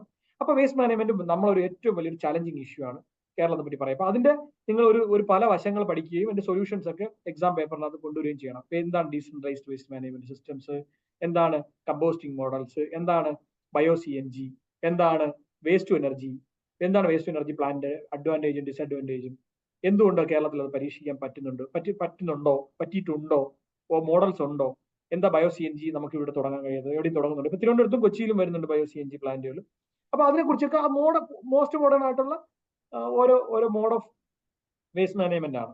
അപ്പൊ അതൊന്ന് ആണ് നമ്മുടെ. ഇനി പോട്ടിയുടെ കാര്യത്തിൽ നമുക്ക് ചലഞ്ചസ് ഇല്ല. പോട്ടി നമ്മൾ അഡ്രസ് ചെയ്ത് കഴിഞ്ഞു. Poverty means in the sense different സെൻസിൽ, നമ്മൾ ടിപ്പിക്കൽ പോട്ടി ഇൻ ദ സെൻസിൽ നമ്മൾ അഡ്രസ് ചെയ്തു. പക്ഷെ വേറെ വേരിയബിൾസ് എടുക്കുമ്പോഴേക്കും നമുക്ക് ഉണ്ട്. പക്ഷെ ഹൗസിംഗ് ഒക്കെ നമ്മളിപ്പോൾ ഒരുപാട് അഡ്രസ് ചെയ്ത് കഴിഞ്ഞു. അതിനകത്ത് നമ്മൾ പുറത്ത് കടന്നിട്ടുണ്ടെന്നാണ് ഉള്ള ഇഷ്യൂ. ഇനി ഇൻഫ്രാസ്ട്രക്ചർ നമുക്ക് പറയാം. പല ടൈപ്പ് ഇൻഫ്രാസ്ട്രക്ചറുകൾ നമ്മളെ ചലഞ്ചസ് ആണ്, നമ്മുടെ എമർജിംഗ് ഇഷ്യൂസിൽ നമുക്ക് പറയാൻ കഴിയുന്ന ഒരു കാര്യമാണ്. പിന്നെ നമുക്ക് പബ്ലിക് സ്പേസ് ഇല്ലാത്ത ഒരു പ്രശ്നമുണ്ട് പല സ്ഥലങ്ങളിലും. റിക്രിയേഷൻ സ്പേസും പബ്ലിക് സ്പേസും ആൾക്കാർക്ക് ഡിമാൻഡിനനുസരിച്ച് കൊടുക്കാൻ കഴിയാത്തൊരു വിഷയം നമുക്കുണ്ട്. ഇനി അടുത്ത ടോപ്പിക് നിങ്ങൾ സിലബസിൽ കാണുന്നത് structure and functions of urban local government. ഞാൻ വിശദമായി പറഞ്ഞൊരു ഏരിയ ആണ്. അതെന്തായാലും ചോദിക്കാനും ചാൻസ് ഉണ്ട്. കാരണം നിങ്ങൾ ലോക്കൽ ബോഡിയിലേക്ക് വരുമ്പോൾ ആ സ്ട്രക്ചർ ഫുൾ അറിയാം. ഞാൻ പറഞ്ഞു മിനിസ്റ്റർ ലെവൽ മുതൽ ഏറ്റവും അടിയിൽ പഞ്ചായത്ത് വരെ ഉള്ളത് ഞാൻ പറഞ്ഞിട്ടുണ്ട്. അർബൻ അതിനെ കണക്ട് ചെയ്ത് നിങ്ങൾക്ക് എടുത്തു കഴിഞ്ഞാൽ അർബന്റെ കിട്ടും. അപ്പോൾ അത് സ്ട്രക്ചറും ഫംഗ്ഷൻസും പറഞ്ഞു. ഫംഗ്ഷൻസ് ഞാൻ പറഞ്ഞു ഏതൊക്കെയാണ്. നിങ്ങൾ കോൺസ്റ്റിറ്റ്യൂഷൻ എടുക്കുക, ഷെഡ്യൂളിൽ കയറുക, 18 ഫംഗ്ഷൻസ് എന്ന് പറയുക. അപ്പോൾ ക്വസ്റ്റ്യൻ ചോദിച്ചു കഴിഞ്ഞാൽ കോൺസ്റ്റിറ്റ്യൂഷനിൽ 18 പറയുന്നു. എന്നിട്ട് നിങ്ങൾ മുനിസിപ്പൽ ആക്ട് എന്ന് പറഞ്ഞ് കേരള മുനിസിപ്പാലിറ്റീസ് ആക്ട് 1994 എന്ന് സെർച്ച് ചെയ്യുക. അപ്പോൾ കേരള മുനിസിപ്പാലിറ്റി ആക്ട് കിട്ടും. അതിന്റെ ഷെഡ്യൂളിൽ കയറുക, അതിനകത്ത് ഒരു 10-23 കാര്യങ്ങൾ പറയുന്നു. അതാണ് കേരളം അതിൽ നിന്ന് അഡോപ്റ്റ് ചെയ്തത്. ഈ 18 ഡിവൈഡ് ചെയ്ത് നമ്മൾ 23 എണ്ണത്തിലേക്ക് ഇട്ട് നമ്മൾ കുറെ ഇവിടെ ചെയ്യുന്ന കാര്യങ്ങൾ. അതാണ് നമ്മൾ കേരളത്തിൽ നമ്മൾ ആ ഫംഗ്ഷൻസ് ആയിട്ട് ചെയ്യുന്നത്. ആ ഫംഗ്ഷൻസ് സ്റ്റാറ്റ്യൂട്ടറി ഫംഗ്ഷൻസ് ആണ്. അത് വെച്ചിട്ട് നടപ്പിലാക്കാൻ വേണ്ടിയിട്ട് നമുക്ക് ബൈലോസ് ഉണ്ടാക്കാം, പിന്നെ നിയമങ്ങൾ ഉണ്ടാക്കാം, കൊച്ചു നിയമങ്ങൾ ഉണ്ടാക്കാം, എല്ലാം ചെയ്യാൻ കഴിയും. ഓക്കെ. ഇനി അർബൻ ഡെവലപ്മെന്റ് പോളിസീസ് ആണ് ഒരു ഏരിയ പറഞ്ഞിരിക്കുന്നത്. അർബൻ ഡെവലപ്മെന്റ് പോളിസിക്കകത്ത് നമുക്ക് ഏറ്റവും വലിയ പോളിസി ഡോക്യുമെന്റ് നമ്മുടെ മുനിസിപ്പൽ ആക്ട് തന്നെയാണ്, സ്റ്റാറ്റ്യൂട്ടറി ആയിട്ടുള്ള കാര്യം. അതിനകത്ത് ഒരു നമ്പർ ഓഫ് റൂൾസ് ഉണ്ട്. ഒരു 10-30 റൂളുകൾ ഉണ്ടാക്കിയിട്ടുണ്ട്. ഇപ്പൊ ബിൽഡിംഗ് റൂൾസ് വേറെ, ഞാൻ പറഞ്ഞില്ലേ town and country planning rules വേറെ, അതുപോലെ വേസ്റ്റ് മാനേജ്മെന്റുമായി ബന്ധപ്പെട്ട കാര്യങ്ങൾ വേറെ, പ്രൊഫഷണൽ ടാക്സ് വാങ്ങുന്നതിന് വേറെ നിയമമില്ല. 21 ആർട്ടിക്കിൾ ഓർക്കുക. ഒരു നിയമം ഇല്ലാതെ ഒന്നും നടപ്പിലാക്കാൻ പറ്റില്ല. അതാണ് ആർട്ടിക്കിൾ 21. അത് ഫണ്ടമെന്റൽ റൈറ്റ്സിന് അഗെയിൻസ്റ്റ് ആണ്. അപ്പോൾ നിയമം ആദ്യം ഉണ്ടാക്കാന്നുള്ള, അല്ല കോൺസ്റ്റിറ്റ്യൂഷനിൽ പറഞ്ഞു 18 കാര്യങ്ങൾ ചെയ്യാന്ന് പറഞ്ഞ് ചെയ്ത് കഴിഞ്ഞാൽ കോടതി പോകുമ്പോൾ ചലഞ്ച് ചെയ്യും. അതുകൊണ്ടാണ് നമ്മൾ അതിന് ഇൻസ്ട്രുമെന്റ്സ് ഉണ്ടാക്കുന്നത്, പോളിസി ഇൻസ്ട്രുമെന്റ്സ് ഉണ്ടാക്കുന്നത്. പോളിസി ഡോക്യുമെന്റ് ആയി കഴിഞ്ഞാൽ, പോളിസി ഇൻസ്ട്രുമെന്റ് ഏറ്റവും അടിവരെ എത്തിക്കഴിഞ്ഞാൽ മാത്രമേ അത് വെച്ച് നമുക്ക് ഒരു കാര്യം എൻഫോഴ്സ് ചെയ്യാൻ പറ്റത്തുള്ളൂ. ഞാൻ ഉദാഹരണം ഇപ്പൊ പറയാം. കേന്ദ്ര തെരുവ് കച്ചവട നിയമം 2014, അത് പ്രകാരം കേന്ദ്ര തെരുവ് കച്ചവടം ലീഗലൈസ് ചെയ്തു. അപ്പൊ അവർക്ക് നിശ്ചിത സ്ഥലങ്ങളിൽ ഇത് ചെയ്യാം. പക്ഷെ എവിടെ ഇത് ചെയ്യാൻ പറ്റത്തില്ല, അത് എങ്ങനെ ചെയ്യണമെന്നൊക്കെ പറയാൻ വേണ്ടിയിട്ട് നമ്മൾ സംസ്ഥാനം കൊച്ചു കൊച്ചു സ്കീമും റൂളൊക്കെ ഉണ്ടാക്കിയിട്ടുണ്ട്. അപ്പൊ അതൊരു ഇൻസ്ട്രുമെന്റ്. അത് മുനിസിപ്പാലിറ്റി നടപ്പിലാക്കപ്പോ എനിക്ക് തിരുവനന്തപുരത്ത് കൊച്ചിയിൽ ഇരിക്കുന്ന പോലെ ആളെ ഇരുത്താൻ പറ്റത്തില്ല. എനിക്ക് ചിലപ്പോൾ തിരുവനന്തപുരത്ത് 10 സ്ക്വയർ മീറ്ററിൽ ആൾക്ക് സ്ഥലം കൊടുക്കാൻ പറ്റും തെരുവ് കച്ചവടത്തിന്. പക്ഷെ കൊച്ചിയിൽ 1 സ്ക്വയർ മീറ്ററിൽ ഇരുത്താൻ പറ്റും. സ്ക്വയർ മീറ്ററിൽ സ്ക്വയർ ഫീറ്റിൽ. അപ്പൊ ഞാൻ അതനുസരിച്ചിട്ട് എന്റെ നിയമം മാറ്റും. അതിനെയാണ് നമ്മൾ ബൈലോ ഉണ്ടാക്കുന്നത്. അപ്പൊ ആ 3 ലെയറിലൂടെ നമ്മൾ ചെയ്തുകൊണ്ടാണ് നമ്മൾ ഏറ്റവും ഫീൽഡ് ലെവലിലേക്ക് ഗവേണൻസ് നടപ്പിലാക്കുന്നത്. അപ്പം ആ ഗവേണൻസ് എന്ന് പറയുന്ന ആ ഒരു ടേമിലാണ് അതല്ല, ഗവേണൻസിന് നമുക്ക് വേണ്ടത് ഒന്ന് നിയമം വേണം, 2 ഇൻസ്റ്റിറ്റ്യൂഷണൽ മെക്കാനിസം വേണം, അതിന് സിസ്റ്റംസ് വേണം, ഫണ്ട് വേണം, ഫങ്ഷണറീസ് വേണം. ഇത്തരം കാര്യങ്ങൾ ഗവേണൻസ് പറയുമ്പോഴേക്കും നമ്മളൊന്ന് ജനറൽ ആയിട്ട് പറഞ്ഞിട്ട് ഓരോന്നിനെ ഒന്ന് ഡിസ്ക്രൈബ് ചെയ്ത് പറയുക. ഇനി അടുത്ത് പറയാം പോളിസി. നിങ്ങൾക്ക് പോളിസിയെ കുറിച്ച് മനസ്സിലായി പറഞ്ഞൊരു അർബൻ ഡെവലപ്മെന്റ് പോളിസി എന്നുള്ളത് ഒരു അംബ്രലയാണ്. അപ്പൊ ഇപ്പൊ ഉദാഹരണം, ഇന്ത്യയിൽ 100 നഗരങ്ങൾ സ്മാർട്ട് ആവണം എന്ന് പറയുന്നത് പോളിസിയാണ്, കേന്ദ്ര സർക്കാരിന്റെ പോളിസിയാണ്. അതിനെ നടപ്പിലാക്കാൻ വേണ്ടി നമ്മൾ സ്മാർട്ട് സിറ്റി മിഷൻ ഉണ്ടാക്കുന്നു. അപ്പൊ അതൊരു ഇൻസ്റ്റിറ്റ്യൂഷനായി. അതിന്റെ മെക്കാനിസം ഉണ്ടാക്കുന്നു, SPV പോലുള്ള ഏറ്റവും അടിയിൽ. അതിന് ഗവേണൻസിന് വേണ്ടിയിട്ട് അതിനകത്ത് ആൾക്കാരെ വെക്കുന്നു, അതിന് സംവിധാനം ഉണ്ടാക്കുന്നു, അതിനകത്ത് ബോർഡുകൾ ഉണ്ടാക്കുന്നു. ഇങ്ങനെ നമ്മൾ കണക്ട് ചെയ്ത് ഒരു വിഷയത്തെ പറയും. എക്സാമ്പിൾസ് കോട്ട് ചെയ്ത് തന്നെ പറയും കേട്ടോ. ഇനി അടുത്ത അർബൻ ഡെവലപ്മെന്റ് പ്രോഗ്രാംസ് നിങ്ങൾ സിലബസിൽ പറയുന്നുണ്ട്. അർബൻ ഡെവലപ്മെന്റ് പ്രോഗ്രാംസ് ഞാൻ കുറെ പറഞ്ഞു. സ്മാർട്ട് സിറ്റി ഉദാഹരണം. ഇതിനു മുമ്പ് Jawaharlal Nehru urban renewal mission, AMRUT ഇപ്പോൾ ഒരു mission, Atal mission for rejuvenation of towns. അത് അമൃത് എന്ന് പറഞ്ഞു കഴിഞ്ഞാൽ വാട്ടർ സപ്ലൈക്കും സാനിറ്റേഷനും വേണ്ടിയിട്ട്, വാട്ടർ സപ്ലൈ, സിവറേജ്, സാനിറ്റേഷൻ പോലുള്ള കാര്യമൊക്കെ ഉള്ളതാണ്. സ്മാർട്ട് സിറ്റി വെച്ചാൽ മൊത്തത്തിൽ റോഡ്, ഇൻഫ്ര, അതുപോലെ സ്മാർട്ട് സ്കൂളുകൾ, അതുപോലെ ട്രാൻസ്പോർട്ടേഷൻ, ഇങ്ങനെയൊക്കെ വരുന്ന കാര്യങ്ങളാണ്. PMAY ഡെവലപ്മെന്റ് പ്രോഗ്രാമാണ്, അതിനകത്ത് ഹൗസിംഗ് ആണ്. നാഷണൽ അർബൻ ലൈവ്ലിഹുഡ് മിഷൻ പവർട്ടിയാണ്. കേരളത്തിൽ വരുവാണെങ്കിൽ ഡെവലപ്മെന്റ് പ്രോഗ്രാംസ് എടുക്കുവാണെങ്കിൽ ലൈഫ് മിഷൻ എടുക്കാം, ഹൗസിംഗിന് വേണ്ടിയുള്ളതാണ്. അതുപോലെ ഇവിടുത്തെ കുറെ പ്രോജക്റ്റുകൾ, സാക്ഷരതാ മിഷൻ പോലുള്ള കുറെ കാര്യങ്ങളൊന്നും ഡെവലപ്മെന്റ് പ്രോഗ്രാംസിനകത്ത് പറയാൻ കഴിയും. ഇനി സിറ്റിസൺ സർവീസസിനെ പറ്റി പറയുമ്പോഴേക്കും സിറ്റിസൺ സർവീസ് ആണ് സിറ്റിസൺ അമ്യൂണിറ്റീസ് എന്ന് പറഞ്ഞിട്ട് ഒരു ടോപ്പിക് കാണുന്നുണ്ട്. സിറ്റിസൺ സർവീസിനകത്ത് പറയുമ്പോഴേക്കും ഒന്ന് അർബണിനകത്ത് നമ്മൾ കൊടുക്കുന്ന സർവീസുകൾ, ഉദാഹരണം കുറെ സർവീസുകൾ എക്സാമ്പിൾ ഞാൻ പറഞ്ഞുതരാം, അത് വെച്ച് നിങ്ങൾക്ക് പറയാൻ പറ്റും. അർബൻ സർവീസിനകത്ത് ഒന്നാണ് നമ്മളിപ്പോൾ സ്ട്രീറ്റ് ലൈറ്റുകൾ കത്തി കിടക്കുന്നത് എവിടെ വയ്ക്കുക, അത് മുനിസിപ്പാലിറ്റികൾ കൊടുക്കുന്ന സർവീസാണ്. അതിന്റെ സ്ട്രീറ്റ് ലൈറ്റുകളുടെ പൈസ അടയ്ക്കുന്ന മുഴുവൻ മുനിസിപ്പാലിറ്റികളാണ്. അത് മുനിസിപ്പാലിറ്റികളുടെ അടിസ്ഥാന സൗകര്യത്തിന്റെ ഭാഗമായി അവർ ചെയ്യേണ്ട ഒരു കാര്യമാണ്. റോഡുകൾ മുനിസിപ്പാലിറ്റി ചെയ്യേണ്ട ഒരു കാര്യമാണ്, മുനിസിപ്പൽ റോഡുകൾ. അത് കഴിഞ്ഞ് ഹോസ്പിറ്റൽസിന്റെ അടിസ്ഥാന സൗകര്യം മുനിസിപ്പാലിറ്റികൾ ചെയ്യേണ്ട ഒരു കാര്യമാണ്. സ്കൂളുകളുടെ അടിസ്ഥാന സൗകര്യം മുനിസിപ്പാലിറ്റി ചെയ്യേണ്ട കാര്യമാണ്. സിറ്റിസൺ സർവീസിനകത്ത് പറയാൻ പറ്റുന്ന ഒരു കാര്യമാണ്. അതുപോലെ പിന്നെ വരുന്ന വേസ്റ്റ് മാനേജ്മെന്റ് സർവീസാണ്. അതുപോലെ സിറ്റിസണിനുള്ള ഓഫീസുമായിട്ട് ബന്ധപ്പെട്ടുള്ള സർവീസ്, സിവിക് സർവീസുകൾ വരുന്നതാണ്. നമുക്കിപ്പോൾ ഓൺലൈനായിട്ട് എനിക്ക് ഡീറ്റെയിൽസ് കിട്ടുക, ആവശ്യമായ സാധനങ്ങൾ കൊടുക്കുക. അപ്പൊ അർബൺ എന്നുള്ളത് K-സ്മാർട്ട് എന്ന് പറയുന്ന സംവിധാനമാണ്. K-സ്മാർട്ട് എന്നാണ് നമ്മൾ അതിനെ പറയുന്നത്. ഓൺലൈനായിട്ട് നിങ്ങൾക്ക് ബർത്ത് സർട്ടിഫിക്കറ്റ് രജിസ്റ്റർ ചെയ്യാൻ കഴിയുക, ബർത്ത് സർട്ടിഫിക്കറ്റ് എടുക്കാൻ കഴിയുക, നിങ്ങൾക്ക് ബർത്ത്, ഡെത്ത്, നിങ്ങളെ ബിൽഡിംഗ് പെർമിറ്റുകൾ എടുക്കാൻ കഴിയുക, നിങ്ങൾക്ക് ലൈസൻസ് എടുക്കാൻ കഴിയുക, നിങ്ങൾക്ക് പ്രൊഫഷണൽ ടാക്സ് അടക്കാൻ കഴിയുക, ടാക്സ് അടയ്ക്കാൻ കഴിയുക, നിങ്ങൾക്ക് പൊസഷൻ സർട്ടിഫിക്കറ്റ് എടുക്കാൻ കഴിയുക, നിങ്ങൾക്ക് ഓണർഷിപ്പ് സർട്ടിഫിക്കറ്റ് എടുക്കാൻ കഴിയുക. ഇതൊക്കെ നമ്മൾ കൊടുക്കുന്ന സർവീസുകളാണ്. പൊസഷൻ സർട്ടിഫിക്കറ്റ് ഇല്ല, ബാക്കി ഓണർഷിപ്പ് സർട്ടിഫിക്കറ്റ്. ഇതെല്ലാം മുനിസിപ്പാലിറ്റികൾ അർബണിൽ കൊടുക്കുന്ന സർവീസുകളാണ്. അതിന് വേണ്ടിയിട്ടുള്ള സിറ്റിസൺ ഈ ടൂളുകളാണ് K-സ്മാർട്ട് എന്ന് ഞാനിപ്പോൾ പറഞ്ഞു. അതിൽ കയറി കഴിഞ്ഞാൽ കേരളത്തിൽ K-സ്മാർട്ട് നിങ്ങൾ കോട്ട് ചെയ്യാം. ഓരോ സ്റ്റേറ്റിനും അവരുടേതായ ഉണ്ടാവും. ചില സ്ഥലങ്ങൾ IT മിഷന്റെ സാധനങ്ങളായിരിക്കും കേന്ദ്ര സർക്കാരിന്. നമുക്ക് K-സ്മാർട്ടാണ്. K-സ്മാർട്ടിലൂടെ നമുക്ക് ഇന്ന് കേരളത്തിൽ കിട്ടുന്ന സർവീസുകൾ എന്തൊക്കെയെന്ന് നോട്ട് ചെയ്ത് വെക്കുക. ഒന്ന് ബർത്തും ഡെത്തും രജിസ്റ്റർ ചെയ്യാൻ പറ്റും, മാരേജ് രജിസ്റ്റർ ചെയ്യാൻ പറ്റും. ഈവൻ ആൾ ഫിസിക്കലി വരാതെ തന്നെ മാരേജ് രജിസ്റ്റർ ചെയ്യാൻ പറ്റും. ആ ലെവലിലേക്ക് മാറിയിട്ടുണ്ട്. അത് കഴിഞ്ഞ് നമുക്ക് കൊടുക്കാൻ പറ്റുന്ന ബിൽഡിംഗ് പെർമിറ്റുകൾ എടുക്കാനും ഒക്കുപ്പൻസി സർട്ടിഫിക്കറ്റ് എടുക്കലും, ഒരാളുടെ ഓണർഷിപ്പ് സർട്ടിഫിക്കറ്റ് എടുക്കാൻ കഴിയും, ആ ബിൽഡിംഗ് അയാളുടെ ആണോ എന്നുള്ളത്, ഏജ് സർട്ടിഫിക്കറ്റ് എടുക്കാൻ കഴിയും ബിൽഡിങ്ങുകളുടെ. അതുപോലെ ലൈസൻസുകൾ എടുക്കാൻ പറ്റും കൊമേഴ്ഷ്യൽ സ്ഥാപനങ്ങളുടെ. അപ്പൊ ഇതിന് പറയുമ്പോൾ നിങ്ങൾ ഇതൊക്കെ നമ്മൾ കൊടുക്കുന്ന സർവീസുമാണ്, നമ്മൾ അധികാരങ്ങളാണെന്ന് മനസ്സിലായിക്കോളും. രണ്ടും കൂടിയാണ്. അപ്പൊ ഞാൻ ഇത് അധികാരമാണെന്ന് പറയുന്നുണ്ട്, സർവീസും ആണെന്ന് പറയുന്നുണ്ട്. എന്താ, ബർത്ത് ഡെത്ത് രജിസ്റ്റർ ചെയ്യാനുള്ള അല്ലെങ്കിൽ മാരേജ് രജിസ്റ്റർ ചെയ്യാനുള്ള അധികാരം വേറൊരു അതോറിറ്റിക്കും ഇല്ല, അത് നമുക്കേ ഉള്ളൂ. സ്പെഷ്യൽ മാരേജ് ആക്ട് പ്രകാരം നമ്മളെ മറ്റേ രജിസ്ട്രാറിൽ പോയിട്ട് ചെയ്യുന്ന ആ സാധനമല്ല, അതൊരു കോൺട്രാക്ട് ആണ് ബേസിക്കലി. അതുകൊണ്ടാണ് അത് രജിസ്റ്റർ ചെയ്ത് നമ്മൾ ഡോക്യുമെന്റ് ഒക്കെ ആക്കി എഗ്രിമെന്റ് ഒക്കെ ഉണ്ടാക്കുന്നത്. ഇവിടെ അതല്ല, നമ്മൾ റിലീജിയസ് ആയിട്ടുള്ള ആക്ടുകൾ റിലീസ് ആയിട്ടുള്ള കസ്റ്റമറി ആയിട്ട് ചെയ്യുന്ന മാരേജും വരെ നമുക്ക് രജിസ്റ്റർ ചെയ്യാൻ കഴിയും. അപ്പം ബർത്ത് ഡെത്ത് രജിസ്ട്രേഷൻ ആയി. ഇനി നമ്മൾ ഒരു സ്ഥാപനം ഒരു മുനിസിപ്പൽ ഏരിയയിൽ റൺ ചെയ്യണമെങ്കിൽ ലൈസൻസ് എടുക്കണം, ട്രേഡ് ലൈസൻസ് എന്നതിനെ പറയുന്നത്. അത് കൊടുക്കാനുള്ള അധികാരം മുനിസിപ്പാലിറ്റികൾക്ക്, കോർപ്പറേഷനുകൾക്കാണ്. അപ്പൊ അതിനകത്ത് നമ്മൾ സിറ്റിസൺ സർവീസിനകത്ത് അതൊരു അധികാരമായിട്ടും പറയാം, നമുക്ക് അതൊരു സർവീസ് ആയിട്ടും പറയാം. ബിൽഡിങ്ങുകൾ കെട്ടാനുള്ള അധികാരവും പെർമിഷൻ കൊടുക്കാനുള്ള അധികാരവും, അത് കെട്ടിക്കഴിഞ്ഞാൽ അത് കെട്ടിയത് ആസ് പെർ റൂൾസ് ആണ് നോക്കിയിട്ട് ഒക്കുപ്പൻസി സർട്ടിഫിക്കറ്റ് കൊടുക്കാനുള്ള അധികാരം മുനിസിപ്പാലിറ്റിക്കാണ്. അത് സർവീസുമാണ് ആസ് വെൽ ആസ് അതൊരു പിന്നെ അധികാരമാണ്. അതുപോലെ നമുക്ക് ടാക്സ് പിരിക്കാനുള്ള അധികാരം. അപ്പൊ ടാക്സ് പിരിക്കാനുള്ളത് അധികാരം എന്ന് പറയാം. അത് പിരിക്കാൻ എളുപ്പത്തിലാക്കി കൊടുക്കുന്നത് ആൾക്കാർക്ക് മുനിസിപ്പാലിറ്റി വരാതെ ഓൺലൈനായിട്ട് അടയ്ക്കാനും അല്ലെങ്കിൽ ഇ പേയ്മെന്റിലൂടെയോ സ്വൈപ്പിംഗ് മെഷീനിലൂടെയോ ചെയ്യാൻ കഴിയുന്നതിനെ സർവീസ് എന്ന് പറയും. അപ്പൊ ഇത്തരത്തിൽ നിങ്ങൾ കുറെ സർവീസുകൾ നിങ്ങൾ ഓർത്ത് വെച്ചിട്ട് നിങ്ങൾ നോക്കുക. ഇപ്പൊ നിങ്ങളെ വീട്ടിൽ വന്ന് ഹരിതകർമ്മ സേന വന്നിട്ട് വേസ്റ്റ് കളക്ട് ചെയ്തുകൊണ്ട് പോകുന്നു, ഇറ്റ്സ് എ സർവീസ്. ഹരിതകർമ്മ സേനയ്ക്ക് വേസ്റ്റ് കൊടുത്തില്ലെങ്കിൽ നിങ്ങൾക്ക് പെനാൽറ്റി ഇമ്പോസ് ചെയ്യാനുള്ള നിയമമുണ്ട്, ഇറ്റ്സ് എ പവർ, അധികാരം. ഇപ്പൊ രണ്ടും ചേർത്ത് ക്ലബ് ചെയ്ത് പറയും. അതൊക്കെ അറിയാലല്ലേ, എല്ലാവരും ഹരിതകർമ്മ സേനയ്ക്ക് കൊടുക്കണം കേട്ടോ. 50 രൂപ കൊടുക്കുക, 100 രൂപ കൊടുക്കുക, മടിച്ചു കഴിഞ്ഞാൽ 10,000 രൂപ നിയമത്തിൽ കൊണ്ടുവന്നു. അത് ഇന്ത്യയിൽ ഒരു സ്ഥലത്തും ഇല്ല, നമുക്ക് മാത്രമേ നിയമത്തിനകത്ത് ആ പ്രൊവിഷൻ വന്നിട്ടുള്ളൂ. ഇനി ഉള്ളത് സർവീസ് ഞാൻ പറഞ്ഞു. ഇനി സിറ്റിസൺ അമ്യൂണിറ്റീസ് പറയുന്നത് ഞാൻ നേരത്തെ പറഞ്ഞ തന്നെയാണ്. നേരത്തെ പറഞ്ഞ റോഡുകളും പാർക്കുകളും കുളങ്ങൾ നവീകരിക്കലും പിന്നെ വേസ്റ്റ് മാനേജ്മെന്റ് സംവിധാനം ഉണ്ടാക്കലും ഒക്കെയാണ് അമ്യൂണിറ്റീസിൽ വരുന്നത്. സ്മാർട്ട് റോഡുകൾ ഉണ്ടാക്കുന്നു, നമ്മൾ സ്മാർട്ട് സ്കൂളുകൾ ഉണ്ടാക്കുന്നു, അതെല്ലാം വരും. സ്ട്രീറ്റ് ലൈറ്റ് ഉണ്ടാക്കുന്നു. പിന്നെ principles of good urban governance. അത് ഗുഡ് ഗവേണൻസ് എന്ന് പറഞ്ഞ് സെർച്ച് ചെയ്തിട്ട് എടുക്കുന്ന എല്ലാ അർബണിലും നമുക്ക് പറയാൻ തന്നെ പറയാം. ഞാൻ പ്രത്യേകിച്ച് പറയുന്നില്ല. ഗുഡ് ഗവേണൻസ് എന്ന് പറഞ്ഞാൽ ഫാസ്റ്റ് ആയിട്ട് നമുക്ക് അർബൻ ഗവേണൻസിന് ഫാസ്റ്റ് ആയിട്ട് ആള് ഫിസിക്കലി വരാതെ ചെയ്തു കൊടുക്കാൻ പറ്റുന്നതെല്ലാം നമുക്ക് ഒരു സൈഡിൽ. അപ്പൊ ഗുഡ് ഗവേണൻസിനെ ഇ ഗവേണൻസും ക്ലബ് ചെയ്ത് പറയുക. ഇ ഗവേണൻസ് എല്ലാം ഗുഡ് ഗവേണൻസിന്റെ ഭാഗമാണ്. ഏത് ഇ ഗവേണൻസിനെയും ഗുഡ് ഗവേണൻസ് എന്ന് പറയാം. ഇപ്പൊ അർബൻ ഏരിയയിൽ ഞാൻ ഉദാഹരണം പറഞ്ഞ ഇപ്പൊ ഈ പേയ്മെന്റുകളെല്ലാം നടത്തി നിങ്ങൾക്ക് സേവനങ്ങൾ. ഇപ്പൊ മാരേജ് പണ്ടൊക്കെ വെച്ചാൽ കല്യാണം കഴിഞ്ഞ് കഴിഞ്ഞാൽ നമ്മൾ നേരിട്ട് രണ്ടുപേരോട് വന്ന് ഇവിടെ നിന്ന് പ്രസന്റ് ആയി ഒക്കെ അല്ലേ ചെയ്യാം. പക്ഷെ നമുക്ക് ഇപ്പോൾ ഓൺലൈനായിട്ട് ചെയ്യാൻ കഴിയും മാരേജ് രജിസ്ട്രേഷൻ. ഡെത്ത് കഴിഞ്ഞാൽ എന്റെ ഒരാളെ ബന്ധുവോ അല്ലെങ്കിൽ പാരന്റ്സോ ആരെങ്കിലും അല്ലെങ്കിൽ ഞാൻ എന്റെ ആരെങ്കിലും മരിച്ചു കഴിഞ്ഞാൽ നമ്മൾ ആ മരണത്തിന്റെ തിരക്കിനിടയിലും ആ വിഷമത്തിനിടയിലും നമ്മൾ നേരെ മുനിസിപ്പാലിറ്റി വന്ന് ഇതിന്റെ പിറകെ നടക്കണം. പക്ഷെ ഇപ്പൊ അങ്ങനെ വേണ്ട. ഹോസ്പിറ്റലിൽ തന്നെ റിപ്പോർട്ട് ചെയ്ത് ഹോസ്പിറ്റലിൽ നിന്ന് തന്നെ ഓൺലൈനായിട്ട് സാധനം റെഡിയായി അവിടെ നിന്ന് തന്നെ നിങ്ങൾക്ക് സർട്ടിഫിക്കറ്റ് മുനിസിപ്പാലിറ്റിയുടെ രജിസ്ട്രാർ ഒപ്പിട്ട് അവിടെ വരും. അത്തരത്തിൽ ഗുഡ് ഗവേണൻസിന്റെ വേറൊരാണ് ഇത്തരത്തിലുള്ള ഒരുപാട് ബുദ്ധിമുട്ടുകൾ ഒഴിവാക്കുന്ന തരത്തിലുള്ള ഇ ഗവേണൻസ് സംവിധാനങ്ങൾ. പിന്നെ ഗുഡ് ഗവേണൻസ് എന്നാണ് കറപ്ഷൻ ഇല്ലാതാവുക എന്നുള്ളത്. അത് എത്രമാത്രം ആയി എന്നൊക്കെ നമ്മൾ സ്വയം ചോദിക്കാം.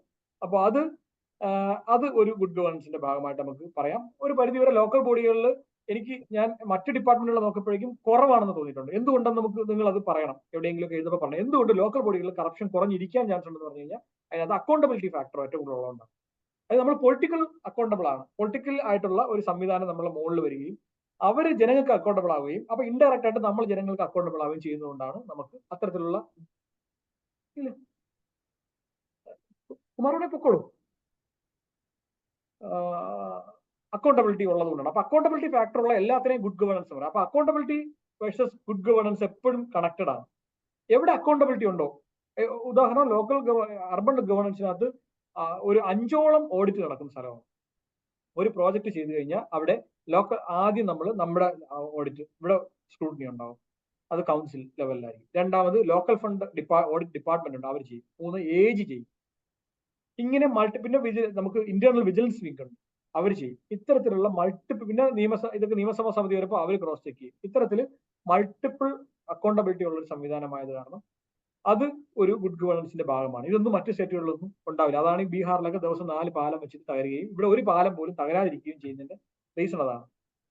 നമുക്കത് ചെയ്തിട്ട് ആർക്കും ഓടിപ്പോവാക്കത്തില്ല, നമ്മൾ അക്കൗണ്ടബിൾ ആയിരിക്കും.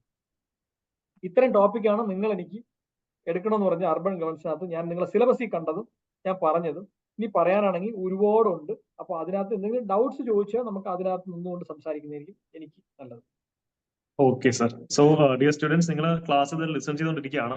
നമുക്കിപ്പം PSC ഇപ്പൊ ഏറ്റവും റാങ്ക് മേക്കിംഗ് ആയിട്ട് വന്നുകൊണ്ടിരിക്കുന്ന സെക്ഷൻ തന്നെയാണ് ബൈലോസ്, ഡെലിഗേറ്റ് ലെജിസ്ലേഷൻസ് ഒക്കെ. അതിനൊരു പ്രാക്ടിക്കൽ ഡയമെൻഷൻ ഉള്ള ഇൻസൈറ്റ്സ് എല്ലാവരും കിട്ടിയിട്ടുണ്ട്. നമ്മളൊരു തിയറിക്കും അപ്പുറമാണ് അതിന്റെ പ്രാക്ടിക്കൽ ഡയമെൻഷൻ എന്നുള്ളത് നമുക്കിപ്പോ മനസ്സിലായി അല്ലെ. പിന്നെ അടുത്ത് നിങ്ങൾക്കുള്ള അവസരമാണ്. സോ ക്ലാസ് റിലേറ്റഡ് ഡൗട്ട്സ് അല്ലെങ്കിൽ നിങ്ങളുടെ എന്തെങ്കിലും സംശയം ഈ അർബൻ ഗവർണൻസ് എന്ന ടോപ്പിക്കിലുണ്ടെങ്കിൽ നിങ്ങൾക്ക് ഹാൻഡ് റേസ് ചെയ്യാം. 1 by 1 ആയിട്ട് ഞാൻ ഓരോരുത്തരും അൺമ്യൂട്ട് ചെയ്യുന്നതാണ്. അപ്പൊ അവർക്ക് സാറുമായിട്ട് ഡയറക്ട്ലി ഡൗട്ട്സ് ചോദിക്കാവുന്നതാണ്. ഓക്കെ, ഇൻസ്ട്രക്ഷൻ ക്ലിയർ ആണല്ലോ. ഡൗട്ട്സ് ഉള്ള ആൾക്കാർ അല്ലെങ്കിൽ നിങ്ങളുടെ ഒരു ഡൗട്ട്സ് ഉണ്ടെങ്കിൽ ദയവായി ഹാൻഡ് റേസ് ചെയ്യാം. ഓക്കെ.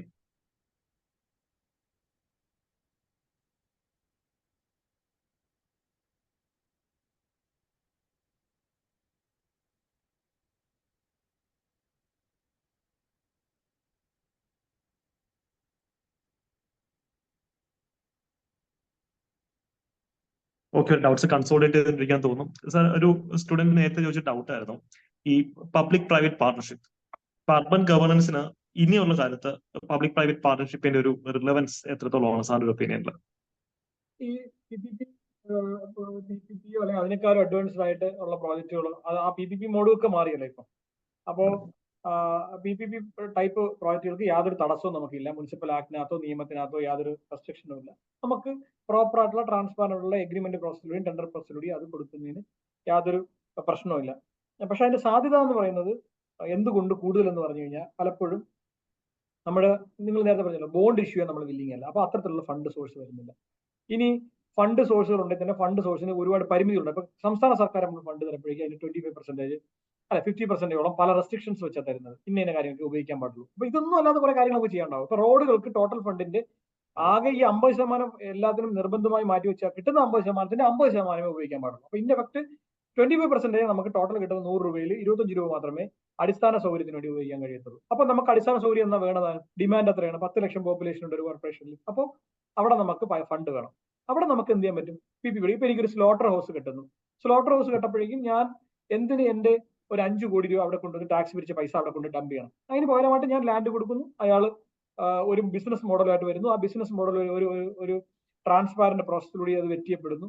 അത് ഒരു 5 വർഷത്തേക്ക് ഇങ്ങോട്ട് കാശ് തരുന്നതായിട്ടായിരിക്കും. കാരണം ഒരു റെൻഡറിംഗ് പ്ലാന്റ് അതിന്റെ കൂടെ ഉണ്ടാവും.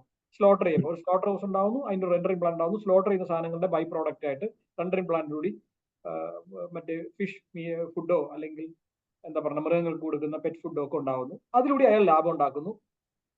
സ്ലോട്ടർ ചെയ്യാൻ വരുന്ന മൃഗങ്ങളിൽ നിന്ന് അവർ കമ്മീഷൻ വാങ്ങുന്നു. അങ്ങനെ ഇങ്ങോട്ടേക്ക് കാശ് അടയ്ക്കുന്നു. അപ്പോൾ അങ്ങനെ നമ്മൾ ലാഭം ഉണ്ടാക്കുന്നു. അപ്പൊ PPP മോഡൽ പല വെർഷൻ ഉണ്ട് അത്തരത്തിൽ. അപ്പോൾ PPP മോഡലുള്ള ഗുണം വെച്ച് കഴിഞ്ഞാൽ, ഒന്ന് ഇങ്ങോട്ട് കാശ് കിട്ടും, രണ്ട് നമുക്ക് ക്യാപിറ്റൽ കോസ്റ്റ് ഇല്ല, ഓപ്പക്സ് നില്ലാവും. അപ്പൊ ക്യാപെക്സ് ഇല്ലാതാവുകയും OPEX ഇല്ലാതാവുകയും ചെയ്യുന്നുള്ളതാണ് ഏറ്റവും വലിയ ഓപ്പറേഷണൽ കോസ്റ്റും ക്യാപിറ്റൽ കോസ്റ്റും ഇല്ലാതാവുന്നുള്ളതാണ് PPPയുടെ ഏറ്റവും വലിയ അഡ്വാൻറ്റേജ്. അത് ട്രാൻസ്പാരന്റ് ആവുക എന്നുള്ളതാണ് അതിനകത്ത് നമ്മൾ ശ്രദ്ധിക്കേണ്ട ഒരു കാര്യം. അല്ലെങ്കിൽ അത് അവരുടെ ബെനിഫിറ്റ് മാത്രമായി പോകുന്നത്. ഇപ്പൊ ചില നാഷണൽ ഹൈവേ ടോളൊക്കെ പിരിക്കുന്നത് പോലെ നമ്മൾ ഒരു എക്സസ് ആയിട്ട് ആർബിട്രറി ആയി പോകാതിരിക്കാനുള്ള ശ്രദ്ധ നമ്മൾ ചെലുത്തി കഴിഞ്ഞാൽ അതിന്റെ സാധ്യത വളരെ വലുതാണ്. അതിന് ഒരുപാട് പേര് നമ്മളെ ഫ്രണ്ടിൽ ഉണ്ട് താൻ. ഞാൻ ഉദാഹരണം തിരുവനന്തപുരത്ത് നമുക്ക് വേസ്റ്റ് മാനേജ്മെന്റ് പ്ലാനില്ല, ഞാൻ ഒരു എക്സാമ്പിൾ പറയുന്നു. പക്ഷേ ഇവിടെ ഏറ്റവും കൂടുതൽ ഹോട്ടലുകളുള്ള ഒരു നഗരമാണ്, ഏറ്റവും കൂടുതൽ റെസ്റ്റോറന്റുകളുള്ള നഗരമാണ്. അപ്പൊ ഒരു ദിവസം ഉണ്ടാകുന്ന ഫുഡ് വേസ്റ്റിന് ഒരു കണക്കുമില്ല. അപ്പം ഈ ഫുഡ് വേസ്റ്റ് നമ്മൾ എന്ത് ചെയ്യുന്നു? നമുക്ക് പ്ലാന്റ് ഇല്ല. അപ്പൊ നമ്മൾ ചെയ്യുന്നത്, നമ്മളൊരു 29 പിഗറീസുമായിട്ട് നമ്മൾ എഗ്രിമെന്റ് വെക്കും. അപ്പോൾ ആ പിഗ് ഫാംസിൽ ടെൻഡർ പ്രോസസ്സിലൂടെ എടുക്കുന്നു. അവരിങ്ങനെ വാർഡ് തിരിച്ച് അവർക്ക് കൊടുക്കുന്നു. അപ്പൊ 3 വാർഡ് ഉള്ള ഹോട്ടലുകളിലെ മൊത്തം വേസ്റ്റും അവർ വന്നിട്ട് അതെടുക്കുന്നു. എന്നിട്ട് അവര് പിഗറീസ് കൊണ്ടുപോകുന്നത് മാത്രമല്ല, നമുക്ക് ഇങ്ങോട്ട് കാശ് വരുന്നു കോർപ്പറേഷൻ. അപ്പൊ നമ്മൾ പ്ലാന്റ് ഉണ്ടാക്കിയില്ല, ലാൻഡ് അക്വസിഷൻ നടത്തിയില്ല, നമ്മൾ പബ്ലിക് പ്രൊട്ടസ്റ്റിനെ ഫേസ് ചെയ്യേണ്ടി വന്നില്ല, നമ്മളെ വേസ്റ്റും ഇല്ല. എന്നാൽ നമുക്ക് ഇങ്ങോട്ട് കാശും കിട്ടുന്നുണ്ട്. ഇത് നമ്മൾ തിരിച്ചൊരു പ്ലാന്റ് ഉണ്ടാക്കിയിരുന്നെങ്കിലോ, നമ്മൾ ആ പ്ലാന്റിന് ലാൻഡ് വാങ്ങാനുള്ള പൈസ, അവിടെ മെഷീനറി വാങ്ങിച്ച് അവിടെ പ്ലാന്റ് ഉണ്ടാക്കാനുള്ള പൈസ, അവിടെ 100 കണക്കിന് ട്രക്ക് വാങ്ങണം അതിനുള്ള പൈസ, വീടുകൾ കോട്ടലിൽ പോയി കളക്ട് ചെയ്യാനുള്ള പൈസ, ഇങ്ങനെ ഇതിന് പ്രോസസ് ചെയ്യാനുള്ള പൈസ, ഇത് നാട്ടുകാരെ മൊത്തം കേസും വഴക്ക് നടക്കുന്ന പൈസ, ഇതൊക്കെ ഒഴിവായിട്ട് ഇങ്ങോട്ട് ചുമ്മാ കാശ് കിട്ടും. വേസ്റ്റ് നമുക്കൊരു പ്രോഡക്റ്റ്, എന്താ പറയുക, ഒരു വരുമാന മാർഗമായി മാറി. അപ്പൊ അങ്ങനെ നമ്മൾ ഇത്തരത്തിലുള്ള ബിസിനസ് മോഡലുകൾ ഉണ്ടാക്കും. അപ്പൊ അത് PPP എന്ന് പറഞ്ഞാൽ വളരെ ലിമിറ്റഡ് ഒരു ഫ്രെയിമിൽ പറയാതെ ഒരു വലിയ ലാർജ് ലെൻസിൽ എടുത്തു കഴിഞ്ഞാൽ അതിന് ഒരുപാട് വെർഷൻ ഉണ്ട്. അതിന് വേറെ വെർഷനായിട്ട് വേണമെങ്കിൽ ഇതിനേക്ക് പറയാം. Thank you for that. ഒരു സ്റ്റുഡന്റ് ഡൗട്ട് ഉണ്ട്, ഞാൻ അതൊന്ന് അൺമ്യൂട്ട് ചെയ്യാം. IMG അൺമ്യൂട്ട് ചെയ്തിട്ടുണ്ട്, ഡൗട്ട് ചോദിച്ചോളൂ. അദ്ദേഹം ഹാൻഡ് റേസ് ചെയ്തിരുന്നു. അത് ആദ്യം റേസ് ചെയ്തായിരിക്കും പുള്ളി. കേൾക്കാവോ സർ? കേൾക്കാവോ?